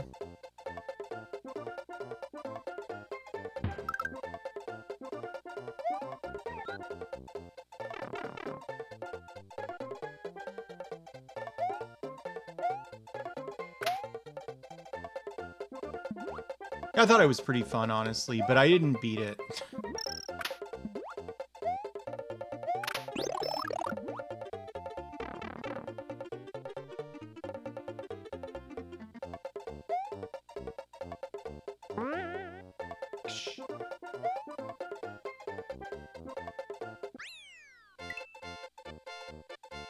You know what I wish was in Mario Maker? I wish you could have water that's just suspended in midair, even though it doesn't, like, physically make sense.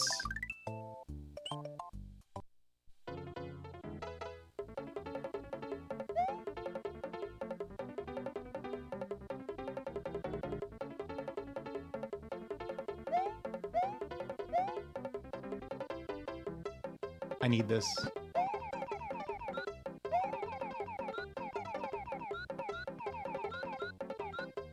The powered up servers are still down? Or still up, I mean?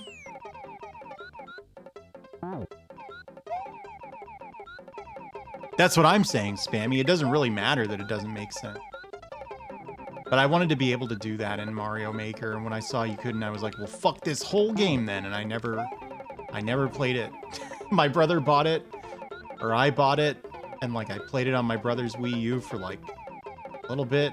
I didn't finish a single level, and I was like, screw this. Because I wanted to make water in the air.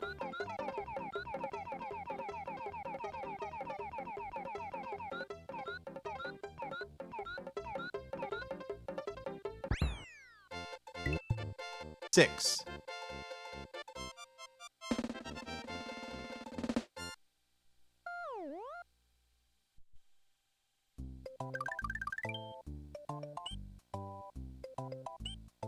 I feel you. It's specific. But that's the truth about me.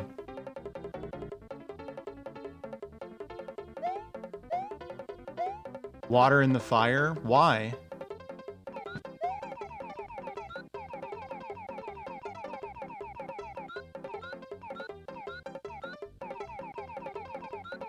Here's my take on what you just said, Baxter. Here's my opinion. I think that is an inherent flaw in Mario Maker. Partly because Nintendo is so disinclined to just let you buy their old games. You know what I mean?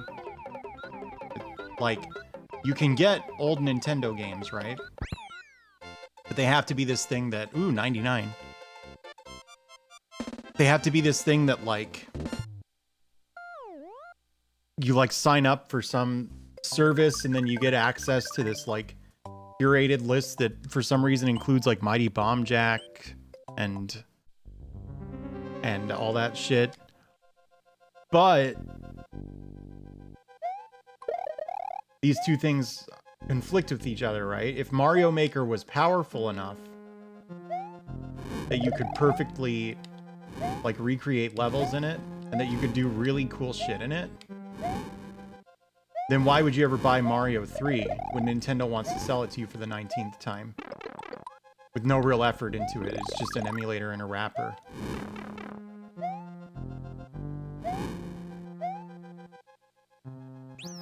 There's no reason.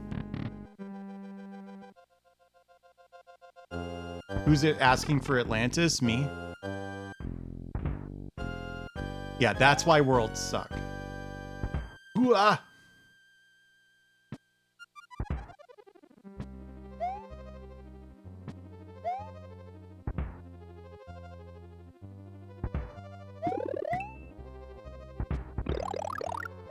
Wah.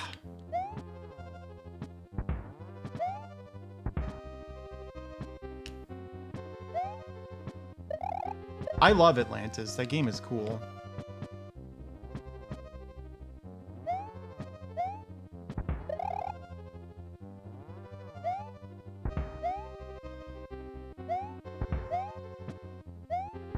Ooh-ah. I think so, yeah. I think Nintendo wants to be the Disney of video games.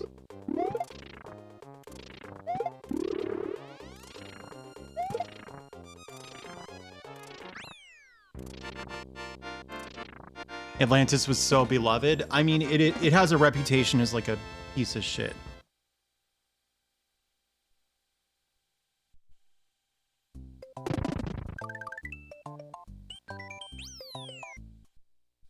That's funny, Hermit.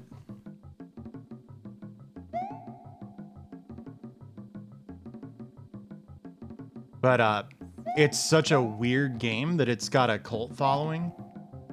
And of that cult following, I think some people, like, it's sort of an irony thing. Like, they like it because it sucks. And then some people, like me, the game doesn't even suck to them. It's just like, this is a cryptic little game where you're going on an adventure and the controls are weird.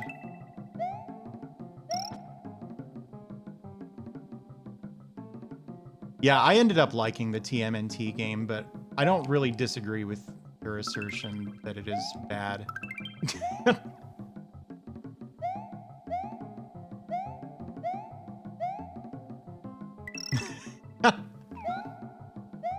Why must there be so many games to play? Yeah.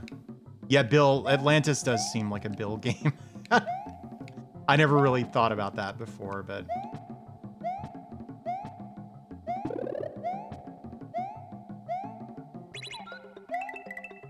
It's not, like, quite as strong as, like, Fire Rock.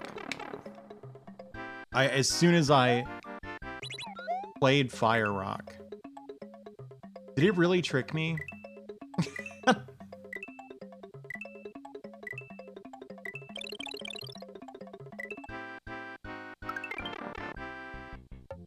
As soon as I played Fire Rock, I was like, Chubo has to play this, which I didn't even know Chubo super well at that point.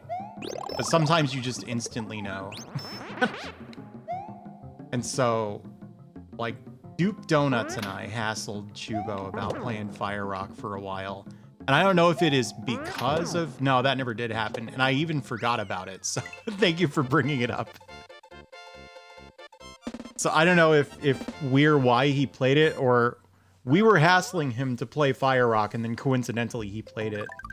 You know what I mean? I've never known if we caused that or if that was a coincidence.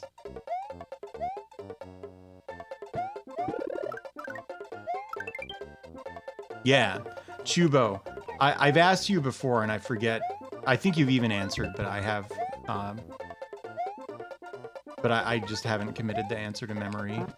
So, I don't know if you remember. Do you remember, before I knew you super well, Duke Donuts and I were always hassling you, saying, you gotta play this Fire Rock game, and then you finally played it.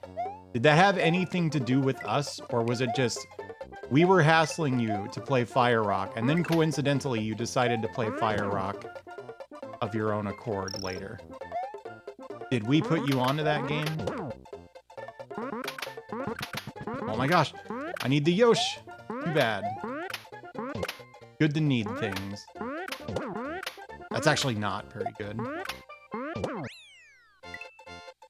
Fire Bam on the NSO would be good. A bit of both. Yeah, I did Dinosaur Down, which does save time in Swamp Palace, but it wasn't the right call this seed.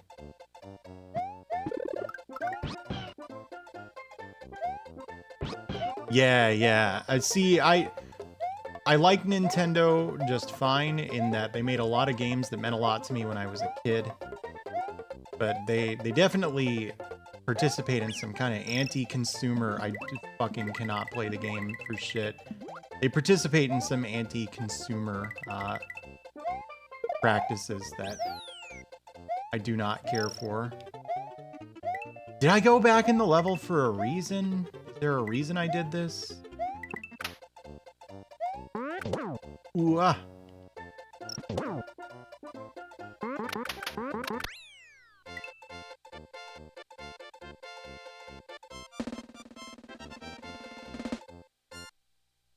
To make a memorial for Yoshi, yeah. No, I don't really know why I went back in, because what do I need Yoshi for? It's right here. Yeah, well, and do you remember the Disney Vault? Whoa, whoa, whoa. A long lamented business practice. Basically, Disney didn't want to sell their movies to people ever, back when they were cartoons instead of ownership of every single movie studio in the known universe. And so when the home video market took off, and I guess it finally dawned on them, by not selling our movies, we're not making any money,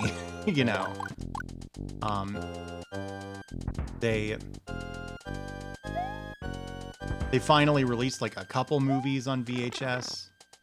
You could get Snow White and that was it or something. And then very gradually hey Turley Tuft, how are you? They released the other movies, but they would advertise them like they were short, or they were limited time releases, and then you got to get it now because it's going back in the vault. I have thought before that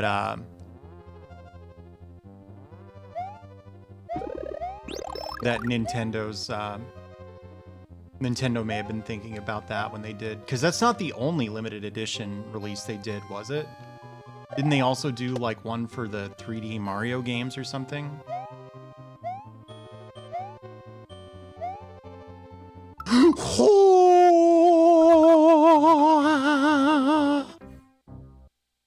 Sorry.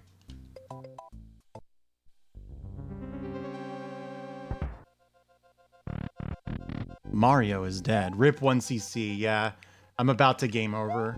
I only have 96 lives. It was a slowed down Luigi. Yeah.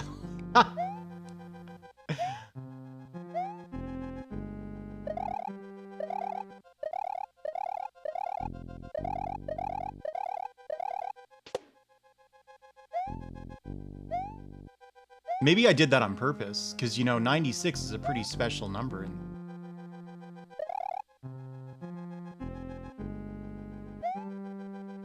So you don't want to do that. I could have crouch jumped there and been fine. Yeah, Mario 35. I miss Mario 35. You know why I miss it? I never got to play it. I was really busy. That would have come out during my manga, late into my manga career. So, oh no, why?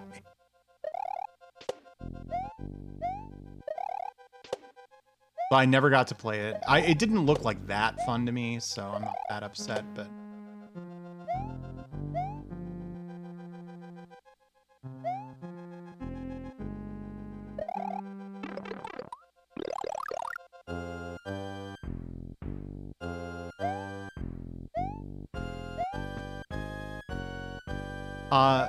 The story that I heard with the GBA on 3DS thing is that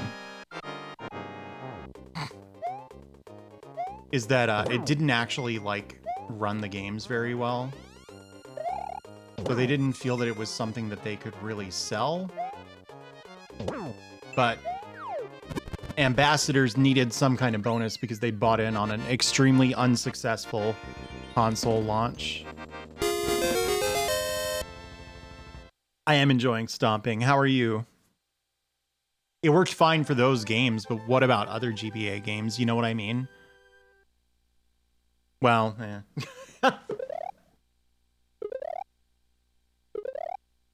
It had Sims 3. The 3DS had Sims 3.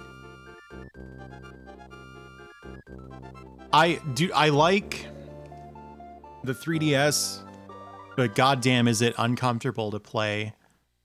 My brother actually, I forget if he paid for it or he just lent me money for it. He was somehow involved in getting me a capture modded 3DS. Those are super rare and I have one. I got really excited to play Etrian Odyssey 4 on it, and I set up a custom scene for it, and I played 3 streams, and it hurts my hands so badly to play it that I dropped it. Yeah, the 2DS XL I would love, but obviously you can't capture mod it. Not anymore, because Hatsukity or whatever went out of business. Because their interpretation of the change to that law was that it rendered what they were doing illegal.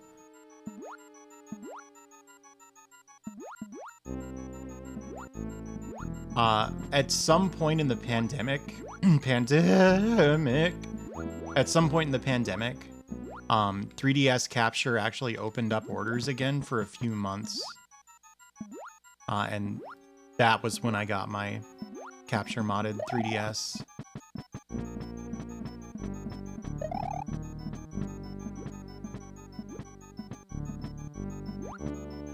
ds Emu?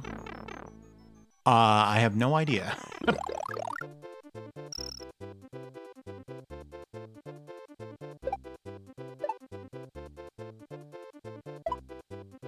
If you think about it, I'm kind of stomping Koopas. Kubas? Oh my god. Why is it so hard to talk? How are you guys all so good at it? What do you know that I don't?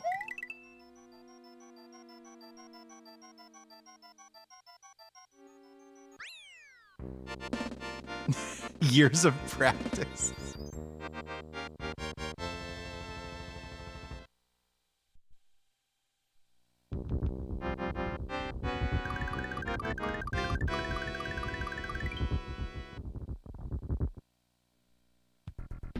Somebody would, because it looks awesome, Speedy.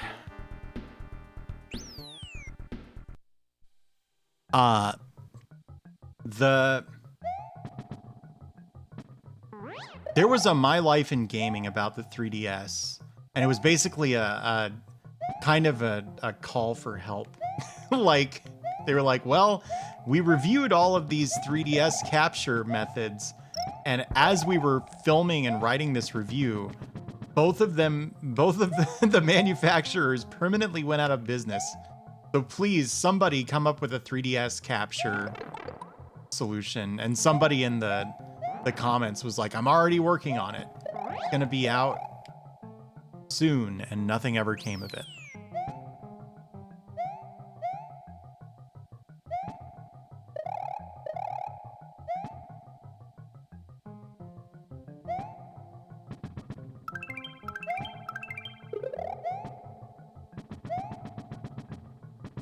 They got to that poster.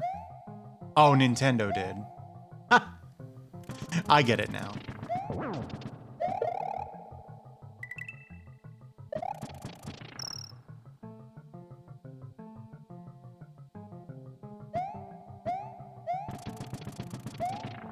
Here's a classic Nintendo game I like a lot that everyone tells me has aged poorly. Oh, it didn't age well. Well, too bad. Neither did I. It's a game called Metroid. Dude, nobody likes Metroid 1 except for the millions of people that like Metroid 1. But none of the people on the internet that I made up to get mad at like Metroid 1. And I wish people would give it a chance. Which they have. They just didn't like it. I feel as though I'm in a very precarious position.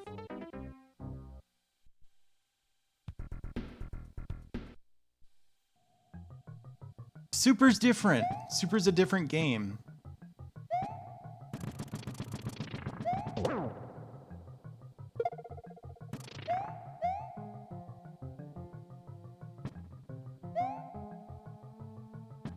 You know what I mean?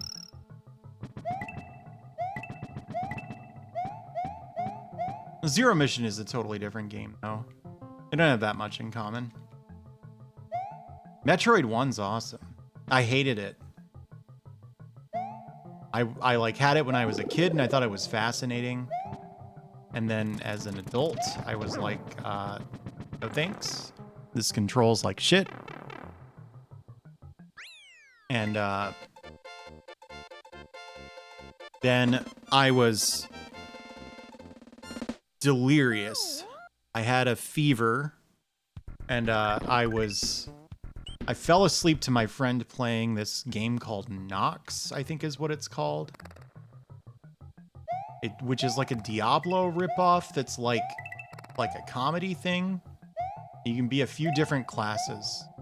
And if you pick the like magic casting class, or maybe they all cast magic, but the one that he was playing, nice lady, like when you cast magic, your guy would go, dude, brah, like that. Like every think of it like Naruto hand seals or something, you know what I mean? So like he's doing like magic. What is the term for that? The kinetic components or something. And each of the hand gestures has a corresponding silly noise. And there was this spell that he kept, somatic, okay? He kept casting over and over again. Where you go, dude, brah, dude, brah, like that. And I was so sick. And I couldn't do anything but sit there and like, I had a stream on my Chromecast, but I like couldn't turn it down. I was like too sick. And so occasionally I would wake up. I was just in a funny place mentally because I could either be sick and miserable, or right, like reality itself was like the fever dream that I was having is really what I'm saying here. And he was talking about how Metroid 1 is good, and I was like, what? I think that game's a big pile of shit, and that is so unlike me to say. And he's like, wow, the famously game positive dot level doesn't like Metroid 1. What's wrong with it? And then somebody was like, I like the Metroid 1 soundtrack. And he's like, the soundtrack is really inspirational. And I said, yeah, it inspires me to turn the fucking game off. And he couldn't believe it. This is extremely out of character for me, even back then, to be that way. And that got me thinking, oh, I'm probably wrong about this game. And so, like 2 or 3 years later, I was like, I'm just going to play Metroid 1 right now. And, hey, Asterite. And I was like, oh, I was wrong. This game is kick-ass. And I played the whole thing in one sitting, and I had a wonderful time. And then I came back to do a deathless run of it later. Did you get anything from that story? Probably not. You know what I didn't realize? You don't need the cape to do this, you just do this.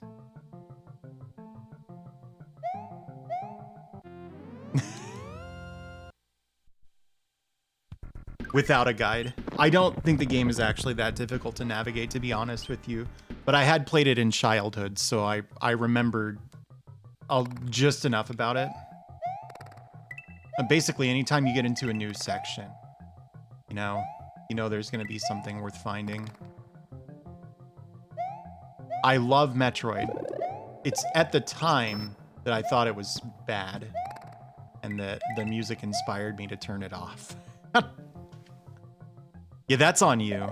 You did not destroy Dracula yet. Soon, it'll happen.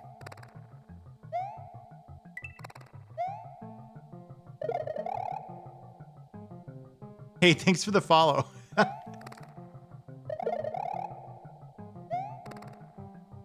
No, I don't hate Metroid.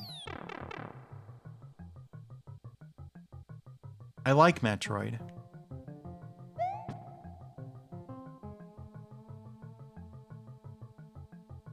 Can you make this? Oh, you super can. This was so freaking hard when I was a kid, this section.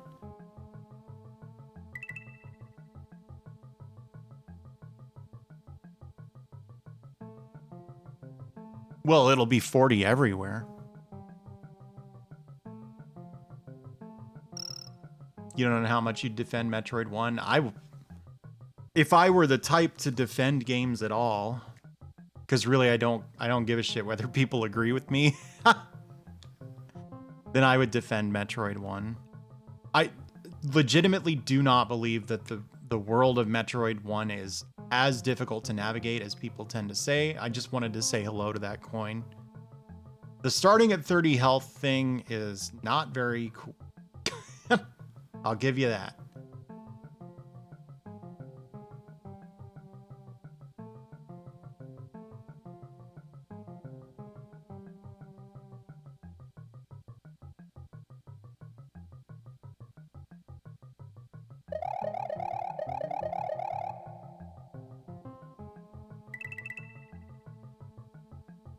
I don't know. The game's got kind of a rhythm to it.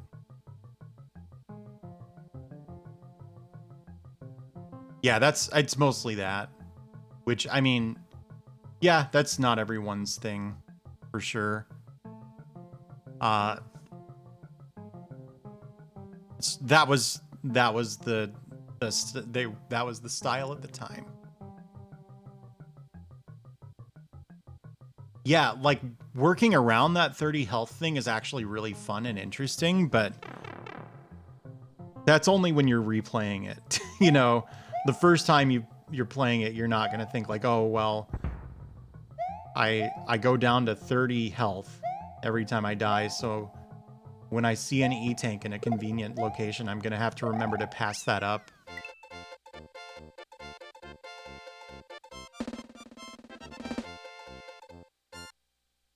Hey, thanks for the follow. I don't get mad about that, but I think they're way different video games.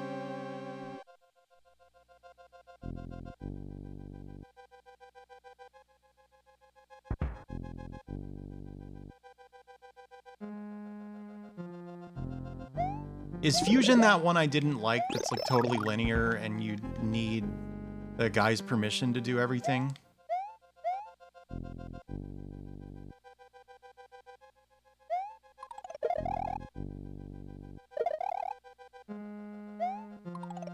I'm gonna tell you, Fusion I would have been totally fine with, but there is so much fucking text. I don't have that much of an attention span. It's not permission from a guy, no, because the freaking computer has the dude's, like, deal in it. The dude's brain.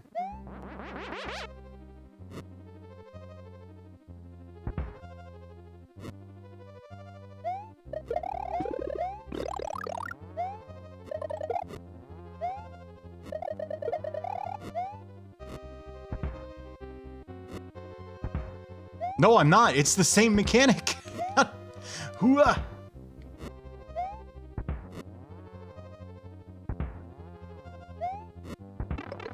I've died. Look what you made me do. The framing isn't that important. It's the same basic thing.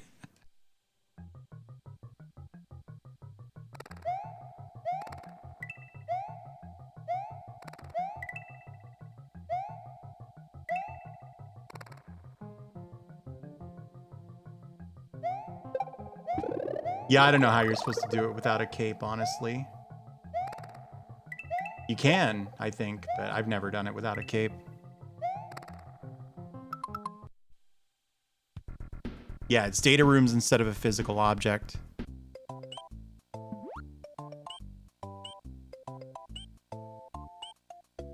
Dot hates Metroid. I don't know, I mean, Fusion was like okay. The basic problem is that when I sit down to play Metroid, that's not the kind of game that I want to play. I don't want to play something quite that linear. That's the issue. And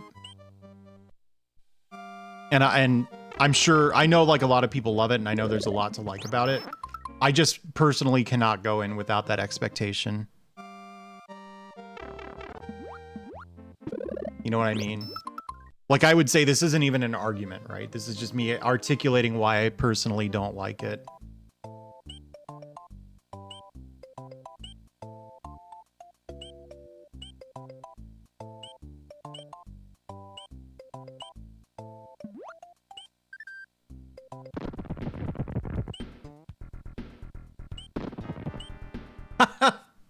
Other M is a great game, except for all the bad parts of Other M.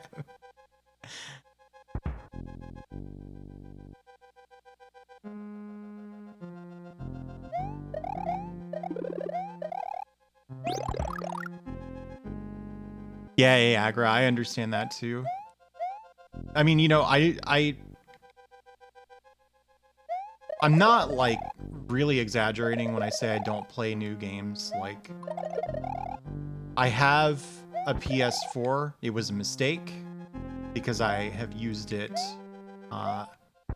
for one game that later ended up being released on PC anyway.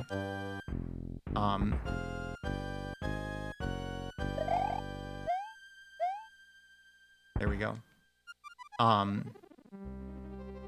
That's when you spam that emote, what I hear in my head is that Persona song.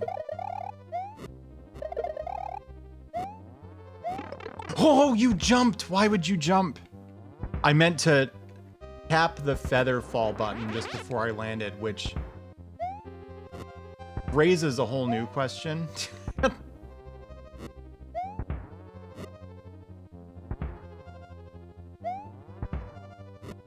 There we go. I was right at the end, man. Amy Grant. Like the contemporary Christian singer or whatever? Isn't that what she is? Hey, thanks for the follow.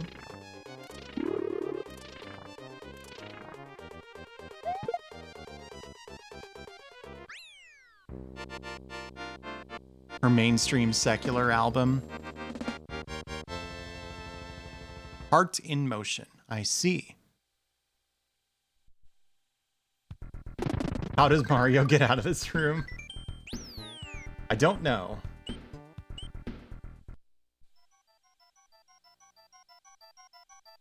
Don't ask how I know. Well, you know, I mean, you just pick up knowledge over time. Do you have any idea how many times I know that Tosei developed a game, but I couldn't tell you why I know that? I just do.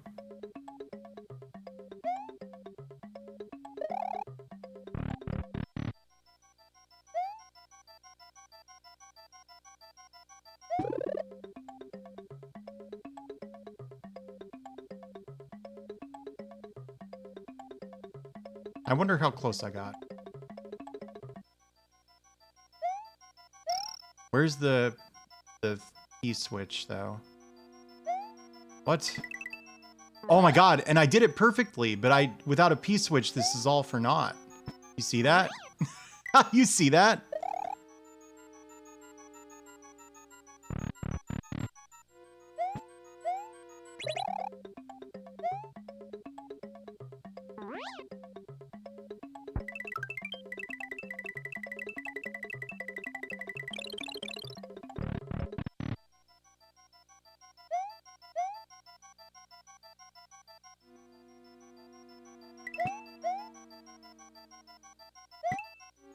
Huh?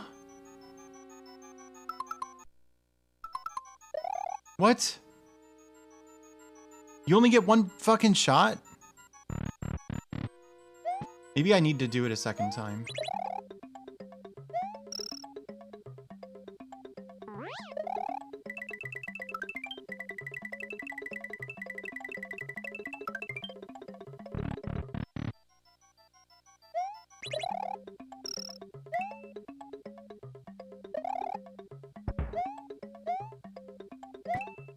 So this whole thing just leads to the secret exit then. Superior, why?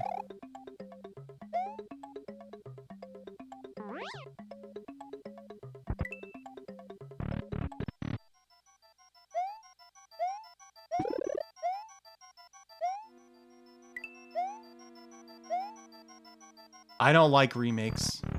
Make it once, that's what I say.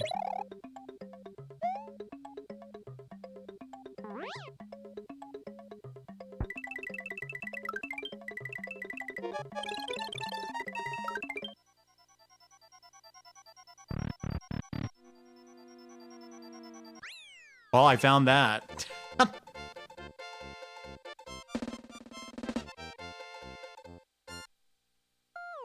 That could be it too, Hermit. But I chat was saying that you only get one shot, so I assume it's that.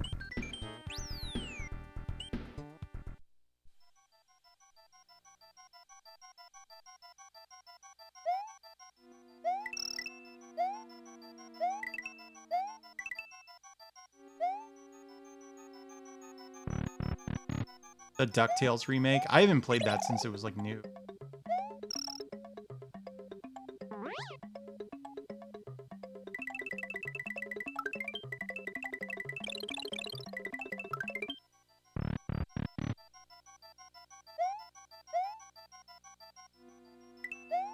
Now, I'm not going to nail it like I did last time.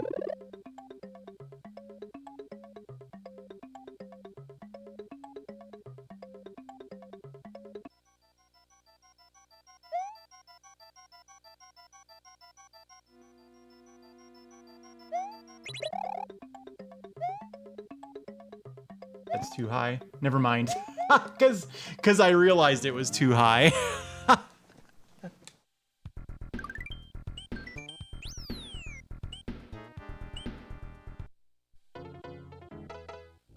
One time I was playing this and I just hit right exactly once, and I was like, I'm pretty sure that's right. And then I flew up there and just slid on Mario's stomach through the gap between the platforms because I had done it perfectly. You know, like, that's cool and all.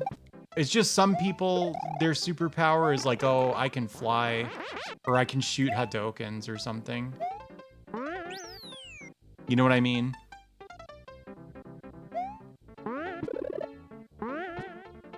And that seems a little more useful than... Yeah, I'm pretty good at aiming the off-screen coin snake in Mario World. Lexi! Oh my god, I slipped.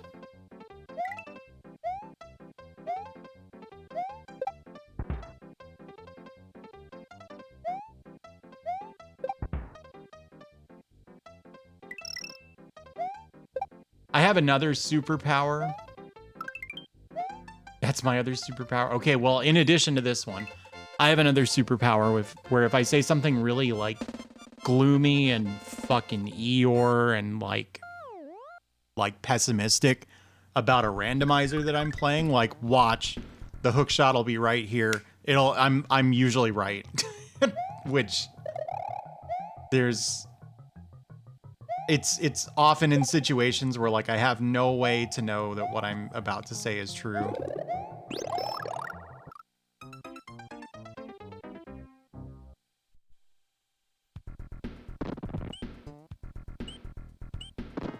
I did that on purpose.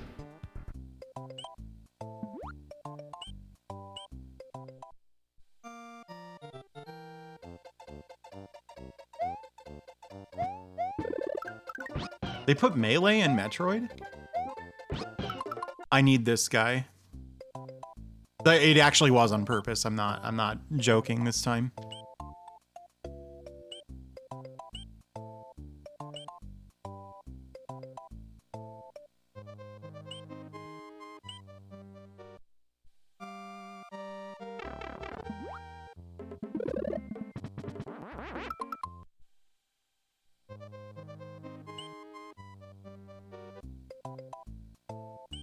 You said M2 remake, and I was thinking like an M2 Shot Triggers release of Metroid or something, and I was like, what? Why does that exist? But I got it.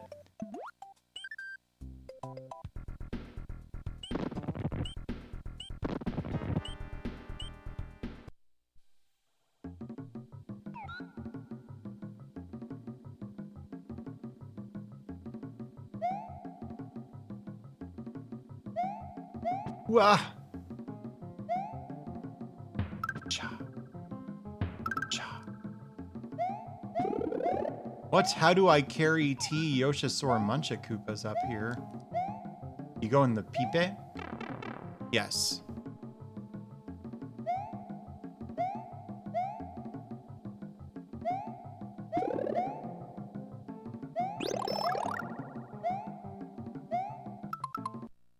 I gotta get a bottle of water. Hang on.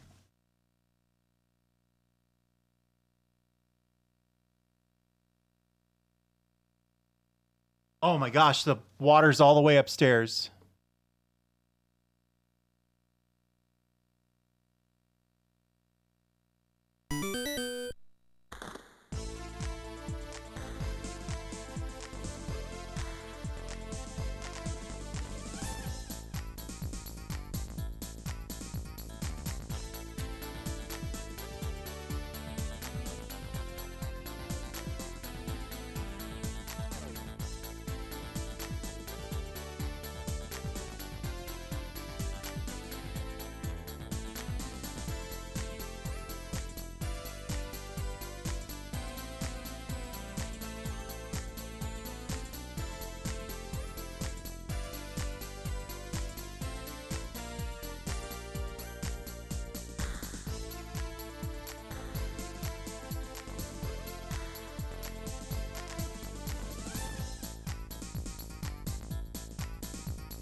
What did you think it was after you thought it wasn't what it was? You know what I mean?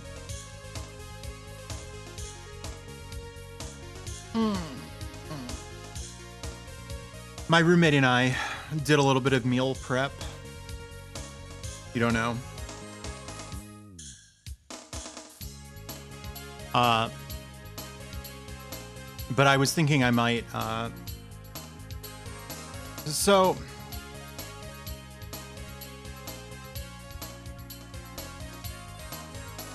I find that living sort of in isolation. Meal goth, yeah, that's respectable. I am sort of a hermit, and this means that often the only decision I get to make in a day of any consequence. Puigan shoot. Yeah, okay. Just thought you might want to see that. Is what am I gonna eat for dinner tonight? And so when I do like meal prep for a whole week, as some people tend to do, I'll find that like I don't really want what I made, even though it sounded good when I made it. And it's because I am bored and looking for a temporary release from the boredom, right? Was there really not a way out of here? Oh, this is to get you the cape because you need it.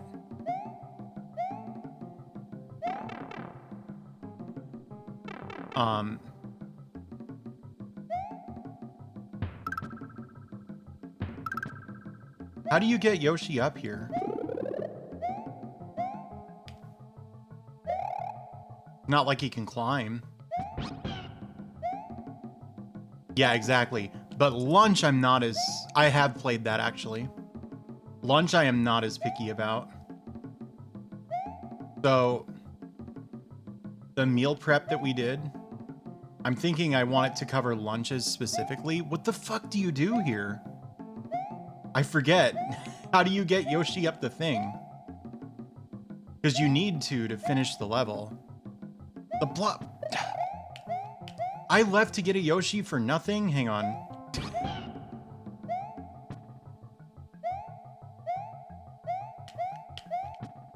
Lunch is a forgotten Dragon Ball character.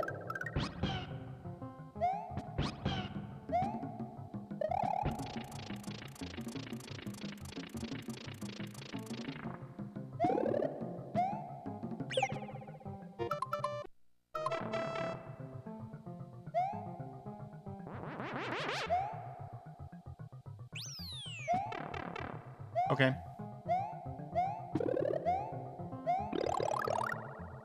Ah. Do I have a favorite Dragon Ball character? Videl? Are you surprised?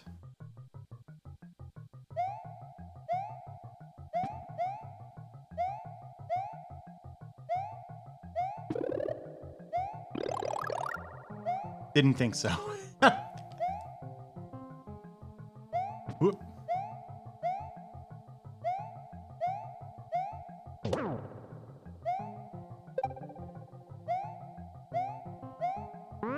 Whoa. Uh-oh. Okay. Yeah, her voice actors played Yawara. Do you know that show? Yawara? Oh my god, that show's so good. It's about a judo girl. And it's wonderful. It's the best thing I've ever seen in my entire life. I'm dead serious. And she just kind of does the same voice for both of them. I think she's like retired from voice acting though, because Mr. Satan's voice actor passed away. I want to say she like didn't want to reprise her. Oh my god, you watched the first 40 episodes. That's like the good part. That show goes on forever. I can't imagine all of it is good, but all right. Thank you, Agra. You have a good night. Anyway, she just does the same voice for Videl that she does for Yawara, and it's really good.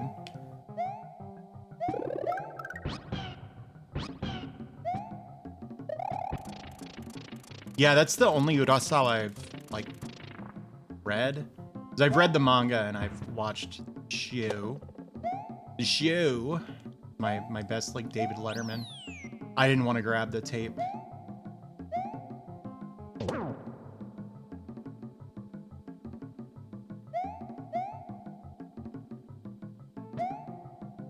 Wait, Johnny Carson goes show, right? And David Letterman did do it occasionally, but he was riffing on Johnny Carson when he did that. Am I correct? I believe I am. Believing you're correct is more important than being correct. You know what I mean?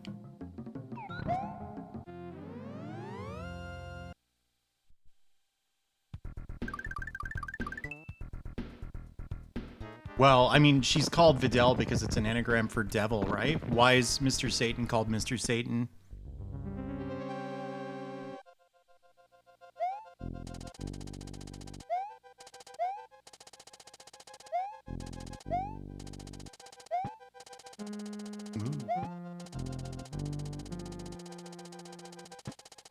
Have you ever seen the show? I don't remember what it's called. Urasawa Naoki no Mamben, maybe? I don't remember. There's a man in there. His name. It is such a good show.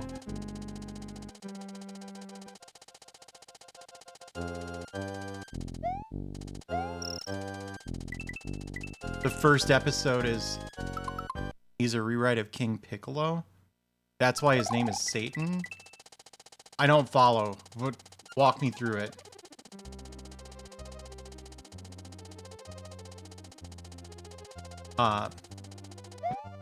The first episode of that show, he's interviewing the woman who drew Princess Jellyfish, who I guess is like an extremely hardworking, definitely to a detrimental extent, I think. Like, unless her like work routine as outlined in the show is just an exaggeration.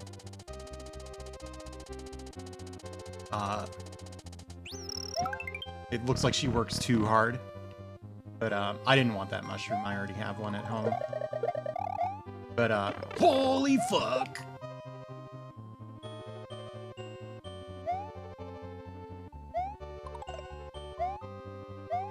It is fascinating to watch. Become not hit by the wizard.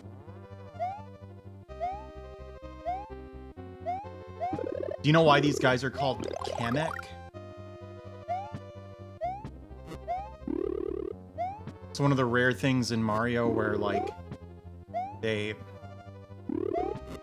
just transliterated the name rather than translating it. They used to be called Magic Koopas, and that's a better name than Kamek. I think the way it works is, like, Kamek is a specific Magic Koopa, right?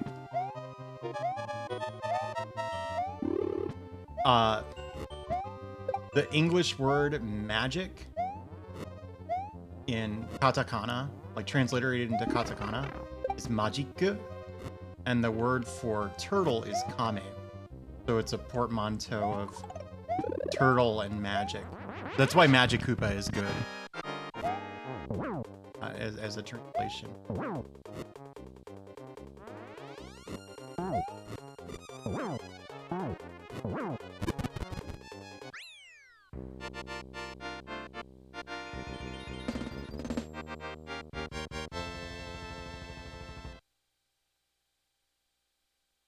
Maybe. Master Roshi is a Magic Koopa, yeah.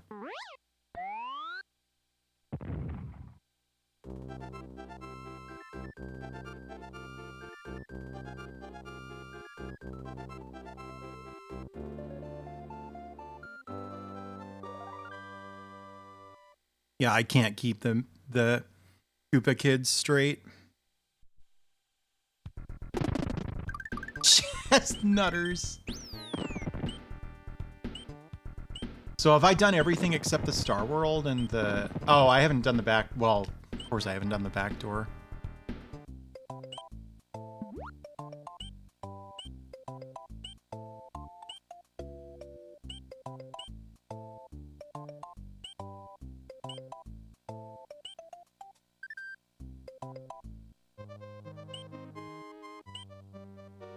I got to do the Star World. You can't not do the Star World. It's 11 p.m. Where else am I gonna go? You know, Blomby.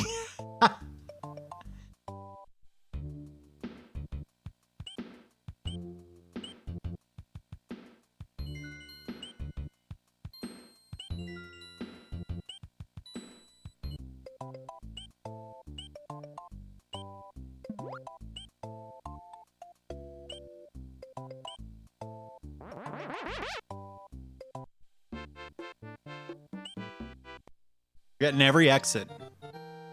I'm gonna laugh if it turns out I forgot one. So we beat the game and watch the credits and then go to the save screen. It's a 95.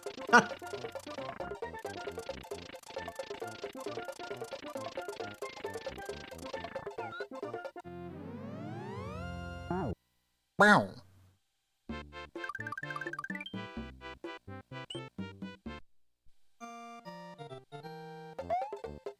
Yeah.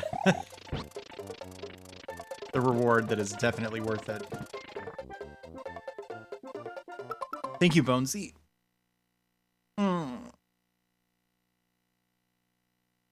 Oh, man. Like the keyhole spray.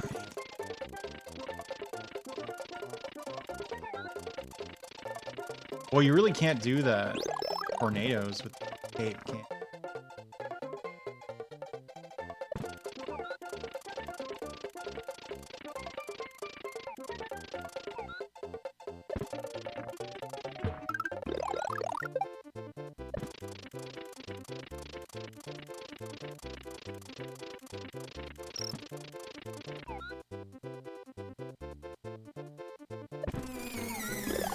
No! What did I ever do to you, soul stuff?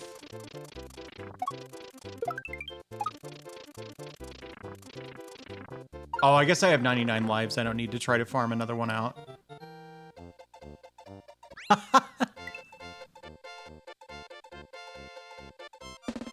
That's a punishable offense.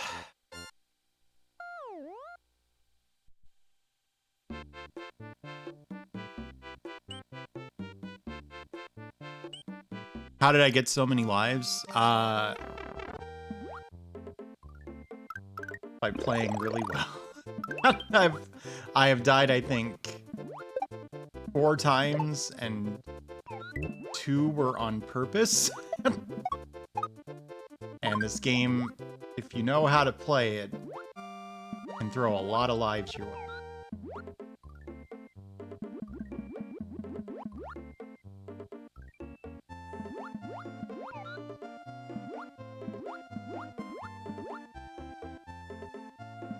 I do wonder if I've gotten better at platformers doing Platformageddon.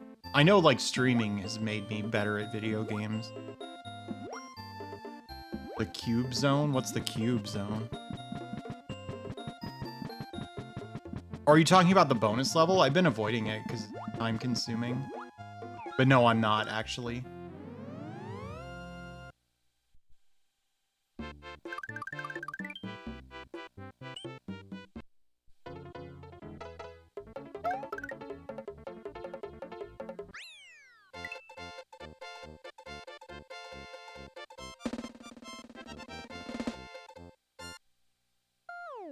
Easy level. Is anyone good at the bonus stage? Yeah, I watched a video where a guy got 9 lives out of it. Whoops.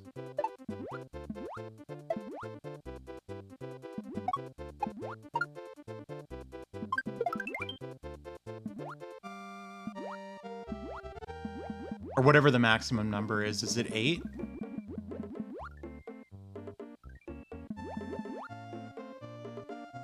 Rip Van Sprinkle? Because... do fish sprinkle? What does that mean?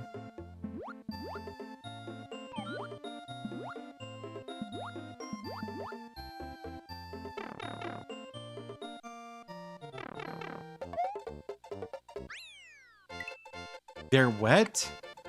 But they're in the water. Wait, do you go around picking up fish with your hands? Like out of the water?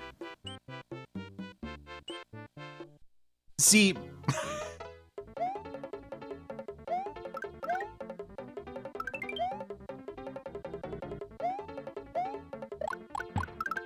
Oh, I did it wrong, I guess. Maybe I can just get up there with this.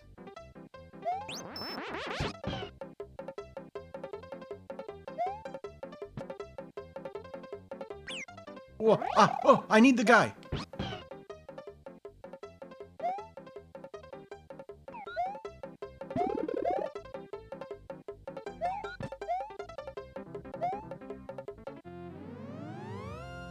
Who?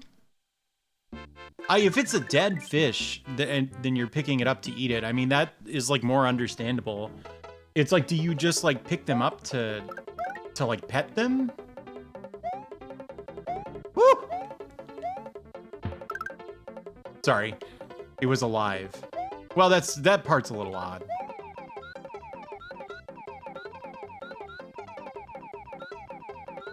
Bones.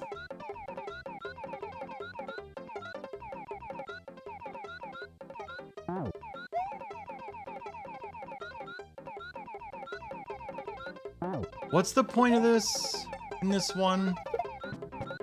Where's the thing? It's down here, isn't it?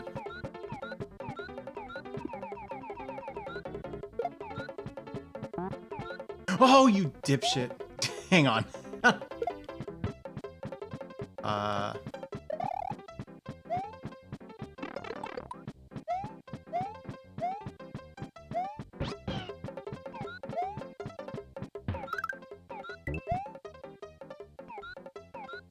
There we go.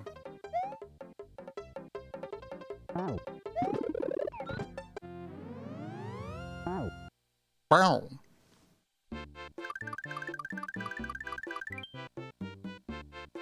Oh yeah, Rip Van Fish is kind of weird, huh? As a name.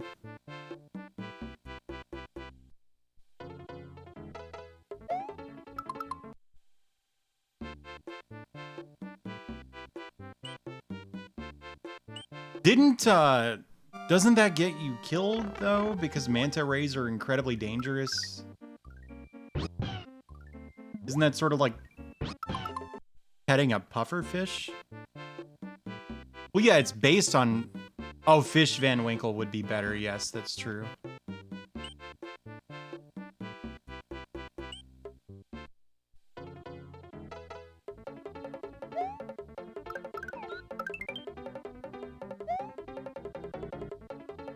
That's kind of a tight jump, honestly.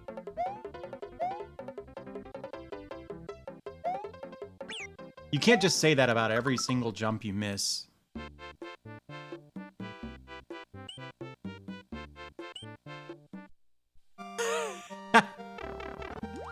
Chupo.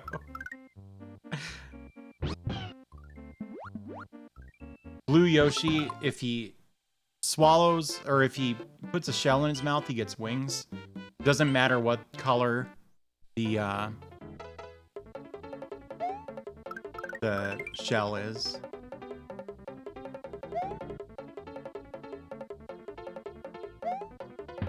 It's still better not to get a red shell though, because you can't spit red shells out. You fucking.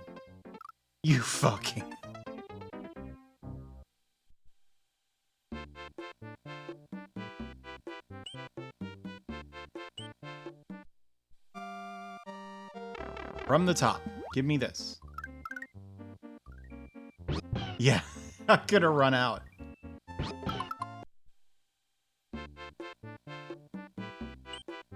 I've never been to a petting zoo. Man, that sounds like it would be awesome. I never really thought about that before. Are petting zoos cool?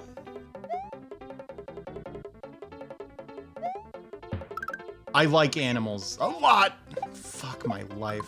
Not that Yoshi, though. Hang on, can I go get him? No.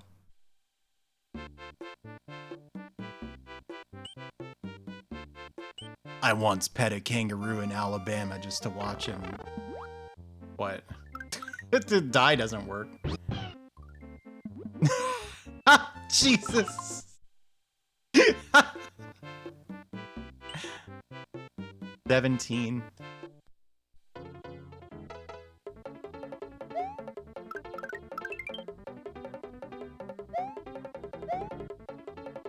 What on earth? I'm just picking this up.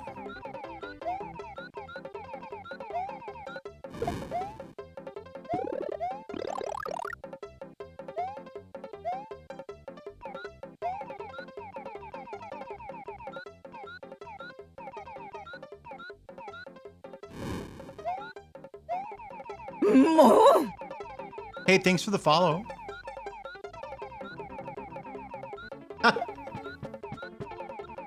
Well, it's pretty funny. It was pretty funny. Whoa, whoa, my God, the Y button's going out on this controller. Oh yeah, pause buffering isn't very helpful in this.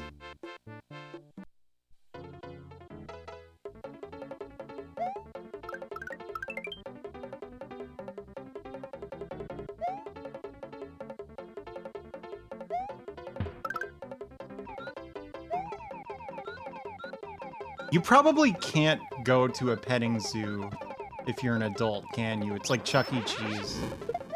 Like if you don't have a child with you, they just won't let you in. Yeah, I'm doing every exit, and this is the only one I've had any trouble with. Which, when you consider it's the normal exit, is pretty sad. I'm just gonna see if I can hold this until I win.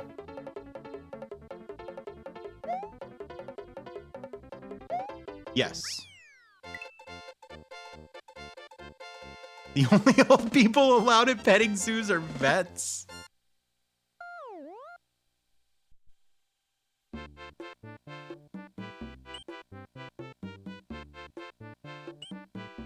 No, it's never okay to jump into a ball pit because of bacteria. Not to like ruin a magical childhood memory for people who were children in like, let's say 1983 through 1998, 1999. You should not participate in a ball pit, as you will catch like the hantavirus off of it. Whoa, I really hope I don't need to fly anymore. Oh my gosh.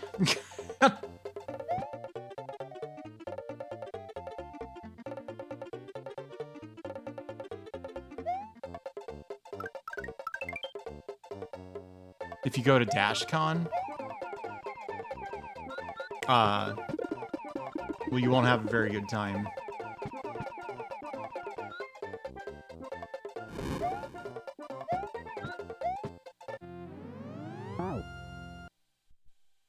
Did I ever participate in a ball pit? Surely I've been in a ball pit at some point in my life, yes. Yeah. Hazmat suits only. So do you. I've had this thought before. I used to get sick constantly. Then I became a hypochondriac after getting very sick. And now, because I avoid germs, like religiously, I don't get sick very often. And then when I do, it's like never a big deal. I'm like, why was I so fucking worried about getting sick? But man, I got sick in 2012. Kind of neat that they put this up here to guide you toward the exit if you're having a hard time.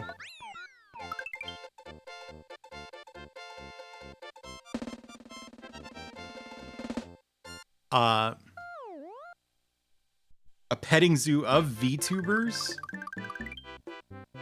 I don't know. I don't know. So the a head patting zoo. Yeah, but you have to stock up so many channel points before you can even get started. It's a fucking ripoff. Oh my gosh, can you really not get up there? Oh, Yoshi, there we go. I don't think he should be called T. Yoshisaur Munchakoopas. I think that's bad, and I'm not scared to say it.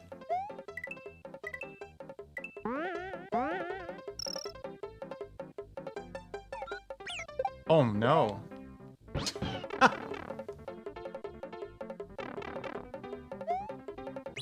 Isn't there some kind of thing you can do here where like you do this and this and then you take this guy? I don't think that was it, but I don't know.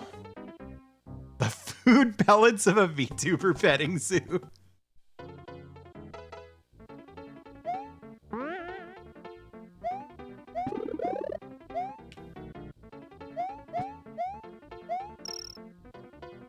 Oh my god. What was that fucking like thing that was sponsoring everybody for a second? It's not Gamer Fuel or G Fuel or whatever it's called. Is there something called Rogue Energy? What?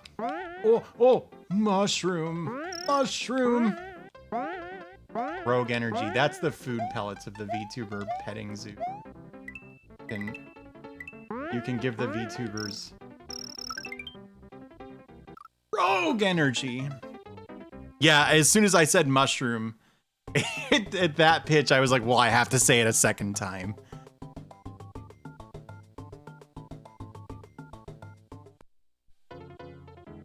Listen, I don't want to hear about it. I've been gaming for 3 hours, and I made chicken today.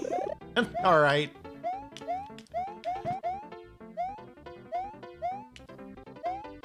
I got 98 lives. And a plumber ain't one. Figure that out. Reese's Puffs. I feel the... Yeah. That was a pretty dangerous situation.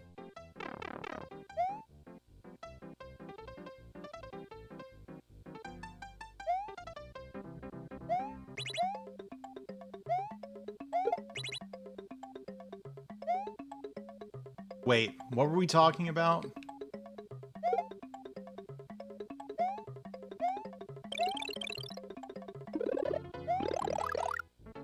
Oh, the coin's just for getting the guy, huh?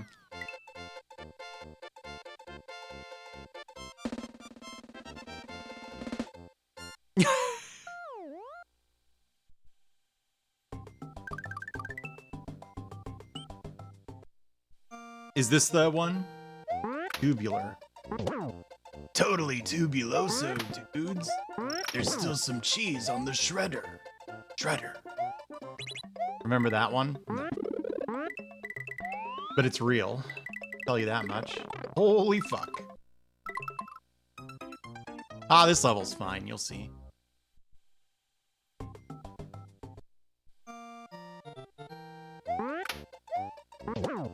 There's a Balloon Mario. As far as I know, this is the only game, but... Oh my gosh. Well... Try getting all the dragon coins? Nah. Bloat Mario. Hey, thanks for the follow.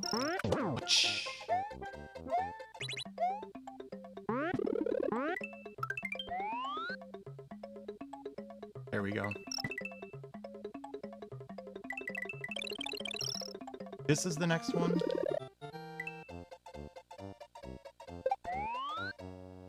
You make this level much easier. You don't actually collect the balloon right away.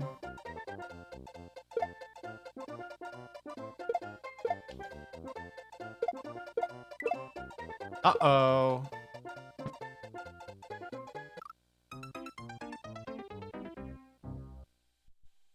Mini Mario looking up is good. Hey, Clow, how are you? You also have to remember which box has a balloon.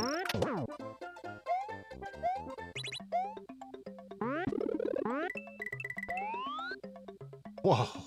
What happened there? Are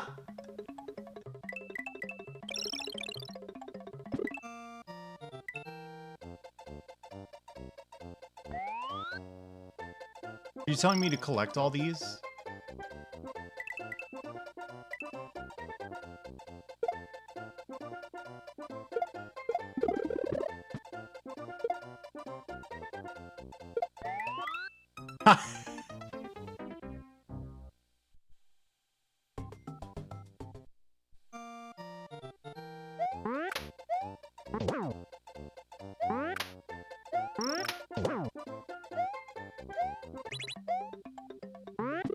Nice.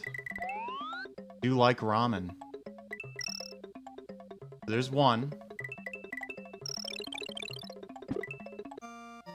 Two. There was a second one. I just didn't say it. Oh, I need that. 3. There's no way this is going to be the one. Never mind. 4. 4. 5. I got him. How am I? I'm not too bad.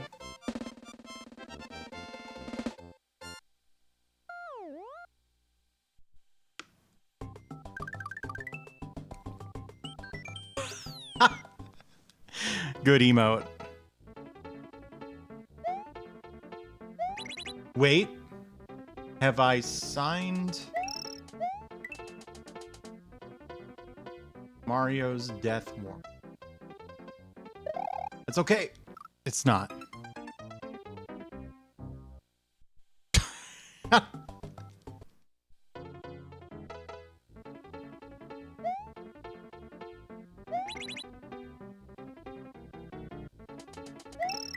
Whoa. You guys don't remember, though? Well, none of you are young enough, is the problem. The Turtles episode where... That's really funny. Where Shredder and Michelangelo, like, swap, oh my gosh. Swap, like, minds? Do you know about this?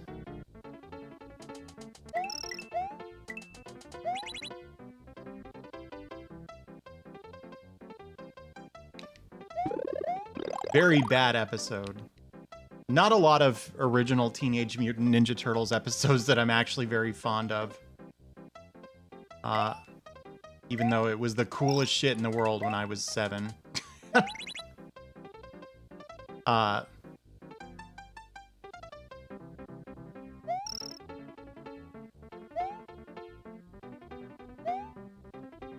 Yeah, exactly. So Shredder thinks that he's Michelangelo, and Michelangelo thinks that he's Shredder. I think they haven't actually, like, swapped minds. It just feels like they have or something. And, holy hell.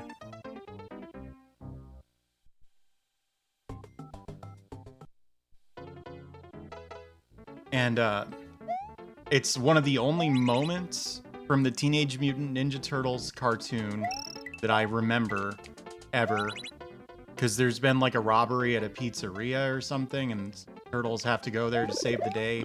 But because Shredder thinks he's Michelangelo, he comes along too.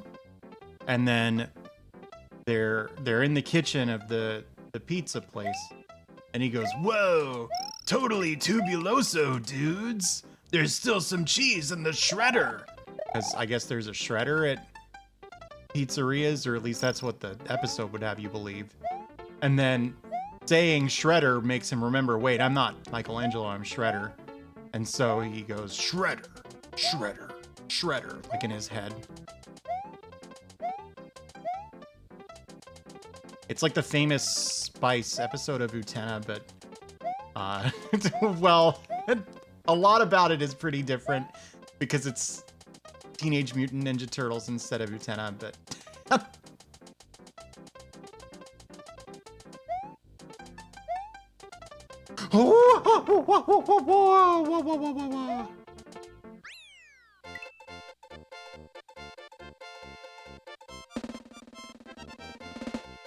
He probably got the idea from working on Turtles. Yeah, it's like a dental plan moment, but for Turtles.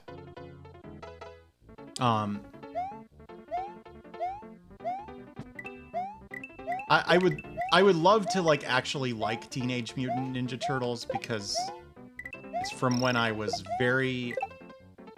it's from when I was young, and when I was young, there were things about the world that bother me now that didn't bother me back then. You know what I'm saying?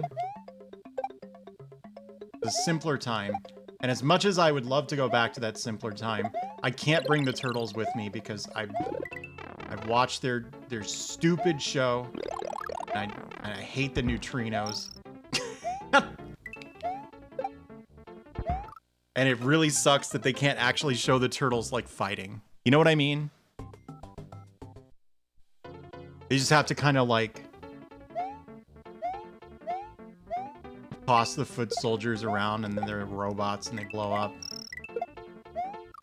Woo! Venus? What about Venus? Hey, Shiva and Ninu, how are you?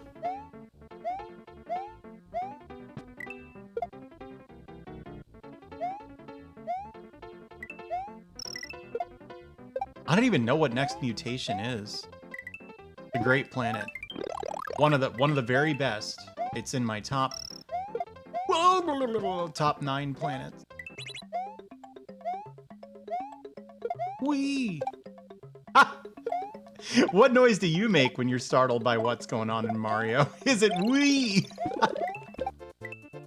All right, this is a trick. You don't actually want to use this invincibility past a certain point because you need to jump on a guy or something. Make a jump.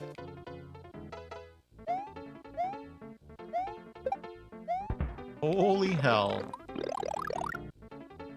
Yeah, this right here.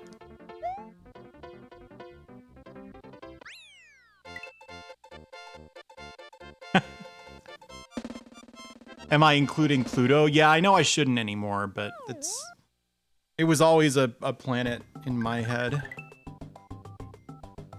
Anyway. Which Venus do you mean? Do you mean Sailor Venus? Do you mean the planet Venus, or is there some kind of Venus thing in Turtles that I don't know about? This is very cool to me. Taking the level in the, like, the demo movie and making it a real level that's, like, secret and hidden.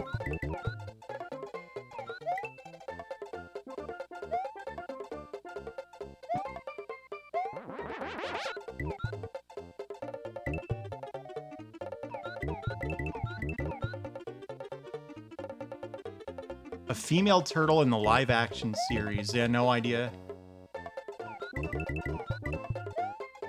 Why is she named Venus? Because of the Venus de Milo?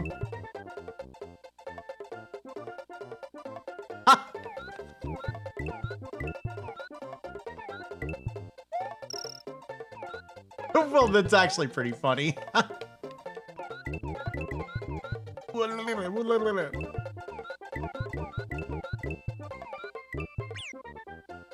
Yeah, someone redeemed Mini Pluto.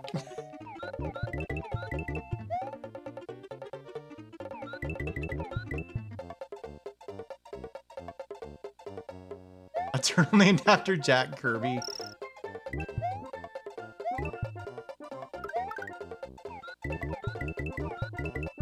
I don't like the poop mechanic in this. I don't think the game should have that. Well, no more coins. Whoa! God, do you guys remember No More Tears by Ozzy? Look, I don't mind Ozzy, but that song is frickin' junk.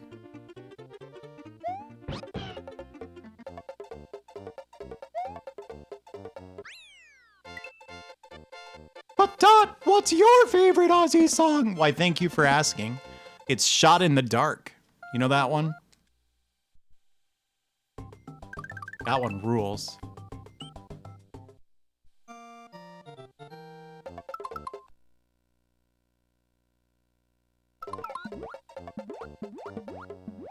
Splinter didn't know any girl artists. Yeah, I bet if you could have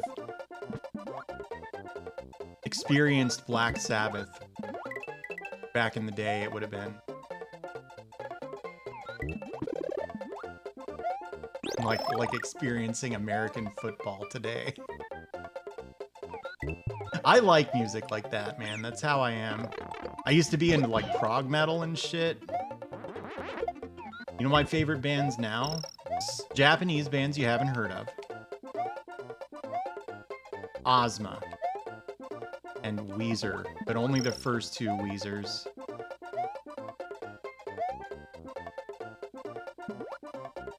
Blue and Pinkerton.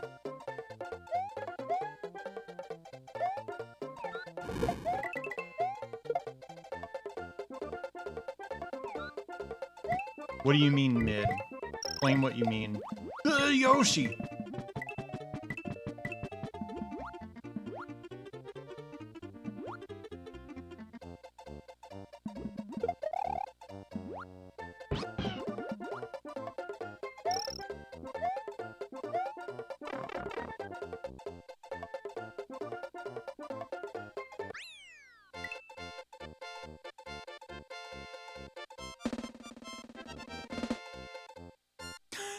Christophers.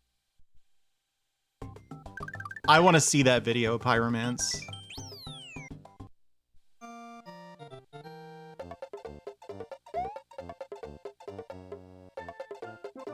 Am I bridging the gap?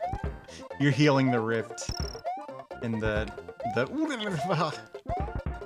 like dot level viewer slash Midwest emo listener community.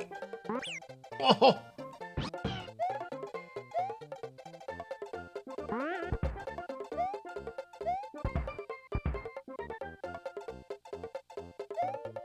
How did the Midwest get credit for that kind of music? Because like American football is not Midwestern, right? Is it because of the Get Up Kids? Fuck my life, dude. There's a band. Oh gosh. Because the Get Up Kids are from like Kansas City, right?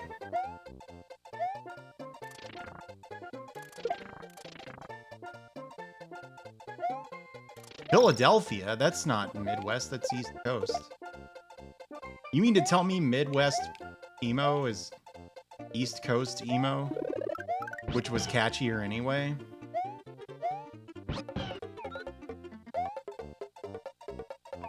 Oh! Have you ever seen that before? I died on the Yoshi.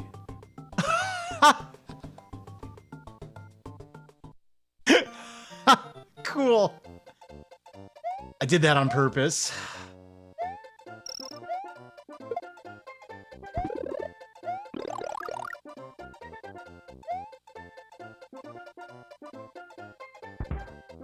May I have a bullet?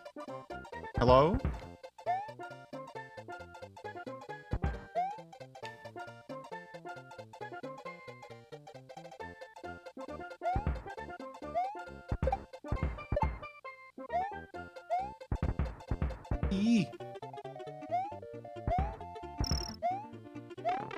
Bullshit!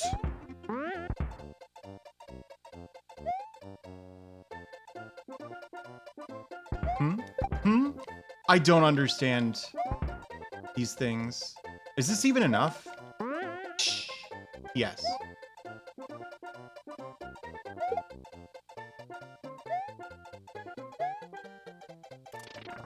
Right on.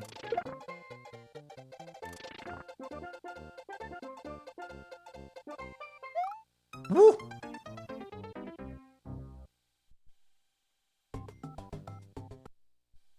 You act like I don't listen to Steely Dan.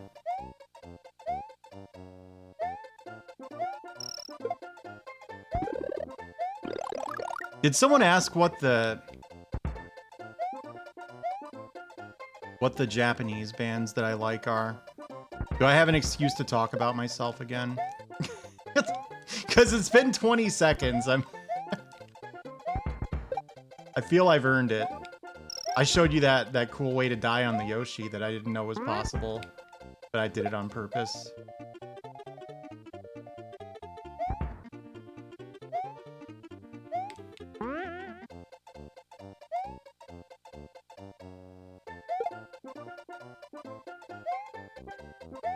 Well, soul stuff. Someone mentioned Sonic the Hedgehog 1. Oh, because you want to hear that story? I told that one too many times. Fuck my life. It's gonna happen again.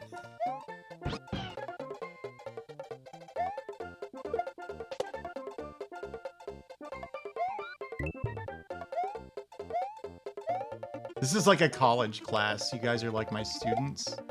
Did you have college professors who like, they had certain topics that if you just got them started on, then nothing, like you wouldn't have to take any notes or anything? You can eat the... Why? You know what I mean, right? So like, our Japanese professor, if someone wanted to just like not learn any new Japanese the day, or say they hadn't done the reading and so they were attempting to get him to waste time so we couldn't get to the reading they hadn't done, they'd bring up pickles and he would be like, ah yes, they make all kinds of different pickles in Japan. You just go for like hours, yeah. Well, obviously you've never been to Japan. If that's surprising to you. It's a subject that could get a Japanese teacher derailed. There's a shroom. Take that. Oh. That wasn't the right way. Whoop. Fuck, how do you get up here? Oh my god, I get it. Don't tell me I figured it out.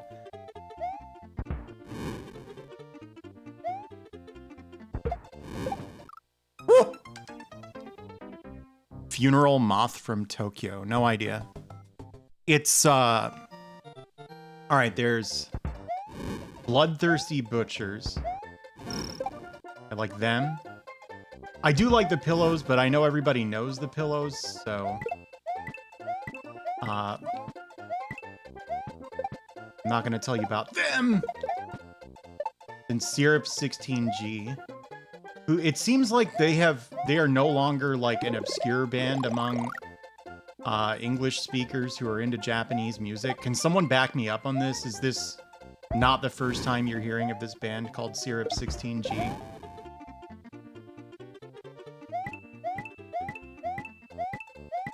Oh my god, I could have spin jumped. Time.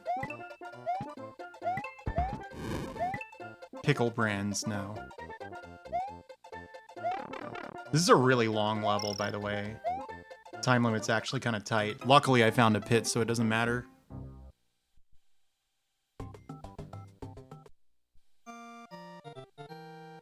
Takuan?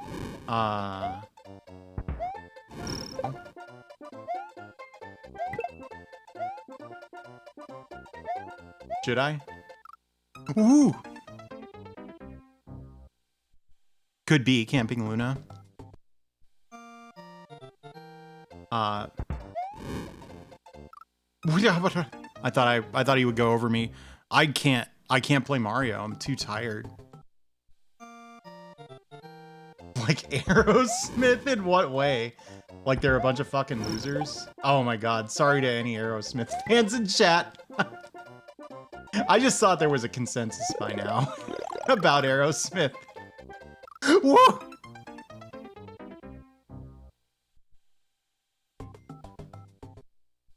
Yeah, I ran out of Mario juice.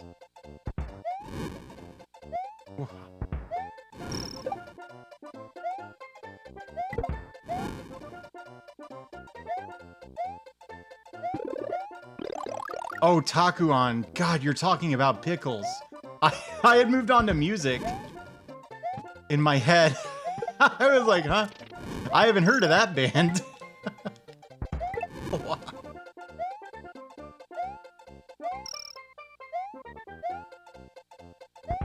Anyway, Bloodthirsty Butchers, Syrup 16G,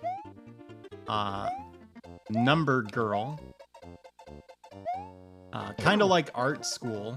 That's another Japanese band. Oh, fuck. Oh, yeah, it's this guy. Dude is Neek.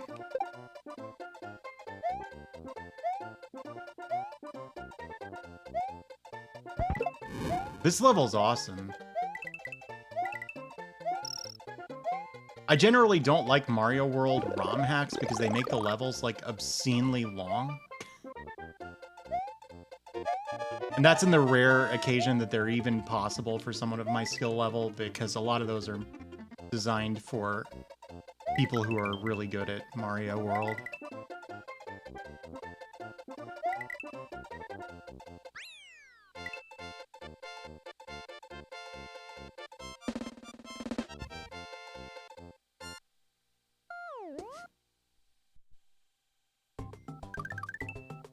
Yeah, I think if I wanted to learn how to be good at Mario World, I could give it a try, you know?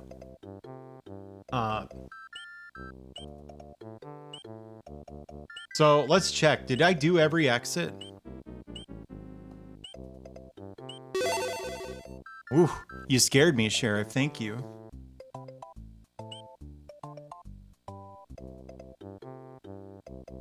We just look for missing paths on the Course of Illusion 1. Okay.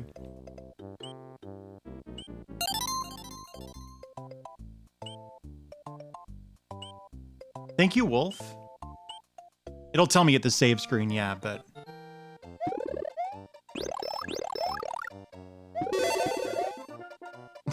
Thank you, Sephasai. You know, Shaxford, I did that song at karaoke a lot. Like what they have for Battle Garega.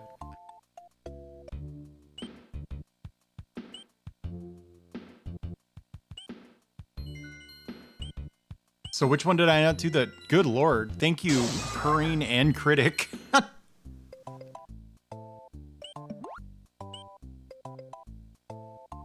The balloon exit. I did do the balloon exit, yes.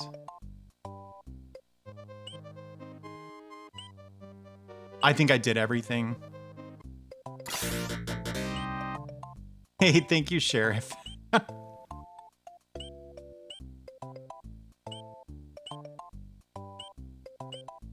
We'll find out. If I didn't do everything, it's fine. It just means we have to restart. Thank you, Digital Basic.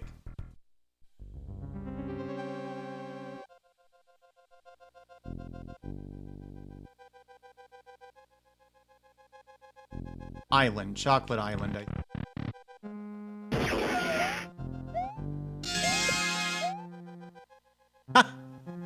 Thank you, Shaxford and Shynet. Good lord, guys. Thank you. I don't know what I did to deserve this, but isn't there like a... Yeah, that's a cape, I think.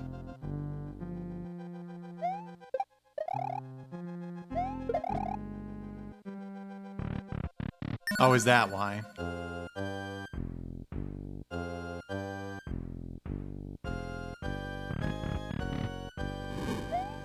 Pretty sure this is the route I always took as a child.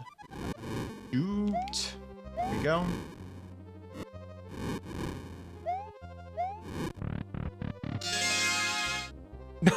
Thank you, Almost Midnight Snack. No. Turn that shit off. It lags the game. It's not my fault. You wanted to see. Too bad. I don't hate disco. You're reading way too much into this. What I don't like is lag. Boom. Thank you, Sheriff.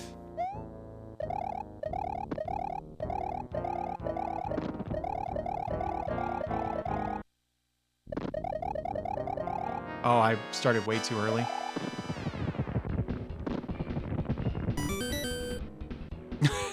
Thank you, Sheriff.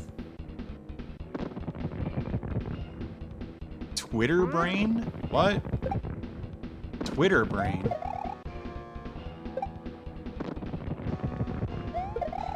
Oh.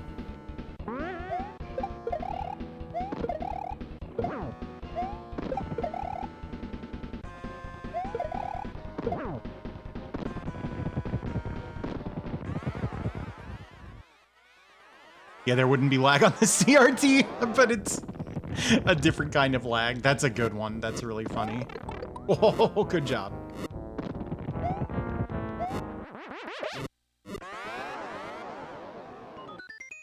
Yeah, I was gonna say Danganronpa is like one of my favorite video games.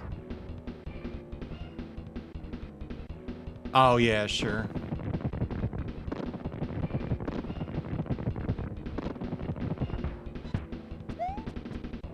You know what's really funny? That one tweet about Charlie Brown had hoes. Have you seen that one?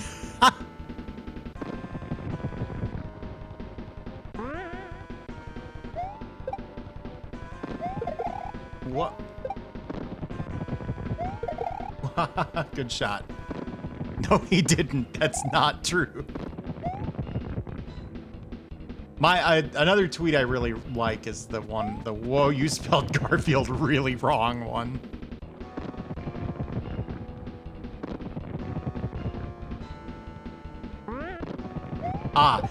How does he keep so much shit in his clown car? Hammer space. Isn't that what it's called in TV tropes? Fuck. Ha!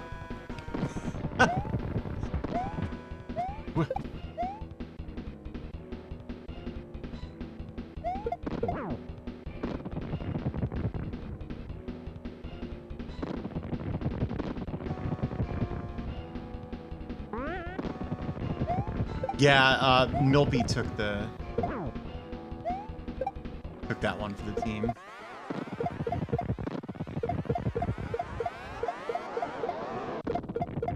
Wait, how do you spin jump on the GBA? Do you do down and jump? You told me the GBA version is the best one and it's only got 2 buttons? Why would you say that? Woo, woo, woo.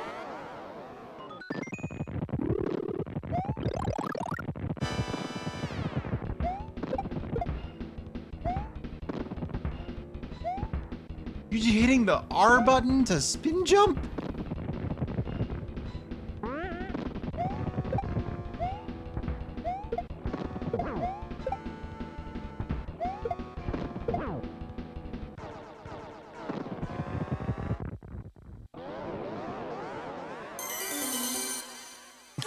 Thank you, Sheriff. What kind of GBA did I have? Oh, that's a sad story, actually. I wanted the white one.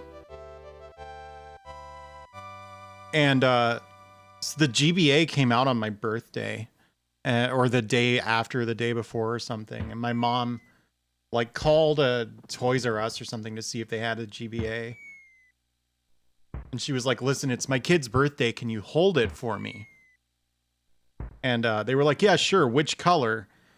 What are there? And hang on. GBA colors. And they asked, they said, okay, there's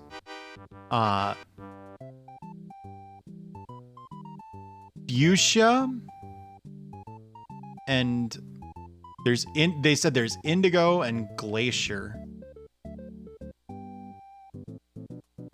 And I was like, I swear there was one that was just white. Did that not have a silly Nintendo name? Oh, I bet it's Arctic. Yeah, that was it. They've got Arctic and they've got Glacier. And I was like, well, I know I want the white one, so I'll say Glacier. And somehow she knew what the colors were, so she was like, oh, I knew you would. I knew that was the one you wanted. And then I was like so excited, and then turns out Glacier is that fucking like transparent purple one. It was so sad. No, I wanted the white one. I didn't say anything. I was too mature to raise a stink over that. But I was like, oh yeah, I love it. And in my head I was like, no, I didn't want to see through one at all. So there you go.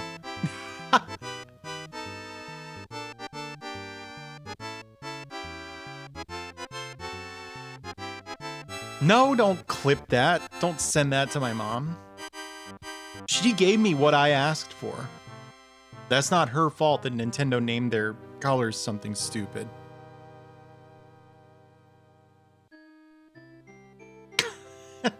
Utami Amigo. I don't really like see-through electronics. People want to bring them back. I feel like they're eventually going to be like boutique. Thanks, Sheriff. Boutique electronics products that come in like Y2K nostalgia transparent colors. And that's really good and that should exist. It's just not for me.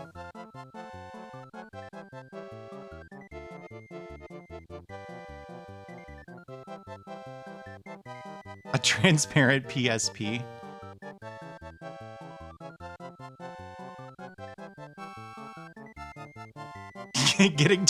Getting distracted by the inner workings of the machine. That's funny.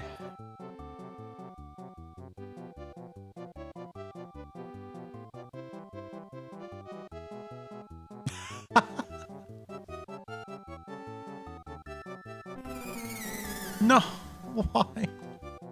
What did I do wrong?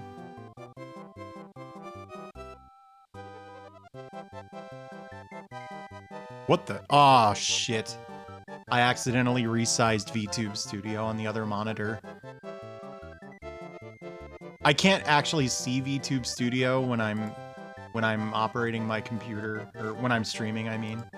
You guys can hear the music right now. I can't. I hope you appreciate the sacrifice I'm making for you there.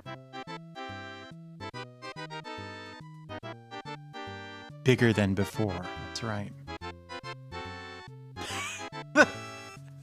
Here's a finger turk. Medium dot. I don't know about that. I can't move dot. VTube Studio isn't like responding to my inputs.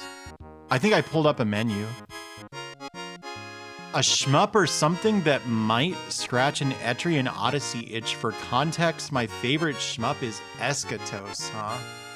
What do you like about that game? Bowser, Wendy, Ludwig, Larry, Iggy. Who'd I forget? No, a shmup or come on, guys. The phrasing is plenty clear. It is unambiguous. You like its music and caravan waves. Oh, I like caravan shmups. Shit, there's this one.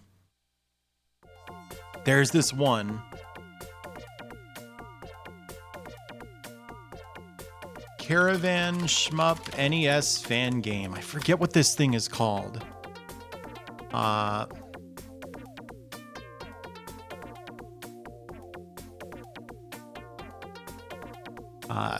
NES homebrew shmup. No. It's a homebrew one. Blade Buster. Have you ever played Blade Buster?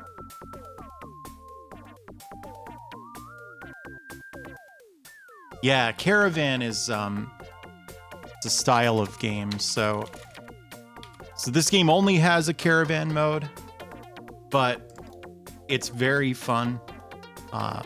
Extremely fun homebrew NES caravan shmup. I almost want to say that it's got with 3 and 5 minute. Not so big now, are you? You frickin' punks. 5 minute time attack modes. Surprisingly robust performance and dense bullet patterns for a Famicom. For an indie Famicom game. Music's a lot of fun too, although I feel like I remember getting a little sick of the tink. This word looks so funny in this font. Did you see that? Sound effect when you shoot An armored enemy. This is one of the best like fan games on the Famicom. Not fan games. It's like an indie game. It's a homebrew game. Yeah, Gunnak is a fun time. Personally, bigger fan of Blade Buster. I do like to brag about how I own Gunnak, if that helps you any. A friend of mine went to like Hawaii for his honeymoon, and he got like held up there for a little bit, and he was like, hey, there's a really cool used game store here. Can you tell me, are there any games you're looking for? And if I see them for cheap, I'll pick them up. And I said, yes, Gunnak for the NES. And even at the time, that was a really expensive video game. So I was like, don't spend a lot on it. Only if it's...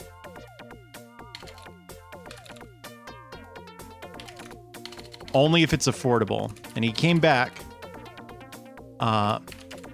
with a perfect looking copy of Gunnak, the NES, with a $20 price tag on it. And he's like, don't pay me back. I talked him down to 15 or something. And that game is like $300 these days, or 200 or something. So that's just a fun story. Yeah, I mean, 20 was like cheap for Gunnak back then, but it was like, oh, you would pay $10 more than that at most stores. Anyway, there's your recommendation, Blade Buster. That's a good game. And on that note, speaking of games, this game's done. And it's almost midnight, so this stream's done. Gunnak is around $200. It fluctuates a lot, which kind of makes me wonder if there's a supply-demand mismatch there. You know? But I'm really not sure. It might be like Earthbound, where like Earthbound isn't really that uncommon. It's just people who have it don't want to get rid of it. Yeah, thanks for watching, everybody. I decided at the absolute last minute that I was going to play this. I had no other ideas. But I had a lot of fun. We don't know if I got 96 exits because I didn't check the... Hang on. Just give me just a second. The whole thing was that I was going to get 96 exits. Does it even save? It must save, right? Think about it, though. We don't know if we even beat the damn game. Well, I mean, we beat it, but if we did the thing that I wanted to do with it. Come on. Did I get all the achievements? Yeah, did I plat this game? Let me get out of the way. We can discover this together. Yes, 96 exits. Okay, false alarm. Let's let's go. Have a good night. And have a good night. I'm probably streaming tomorrow, but I don't know what it'll be. Because like I said, I ended up stressing out pretty damn hard, kind of burning out on what I was doing, so...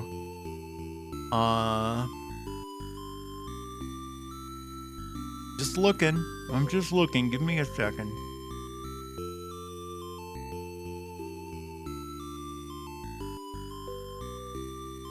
Give me a second. I will raid.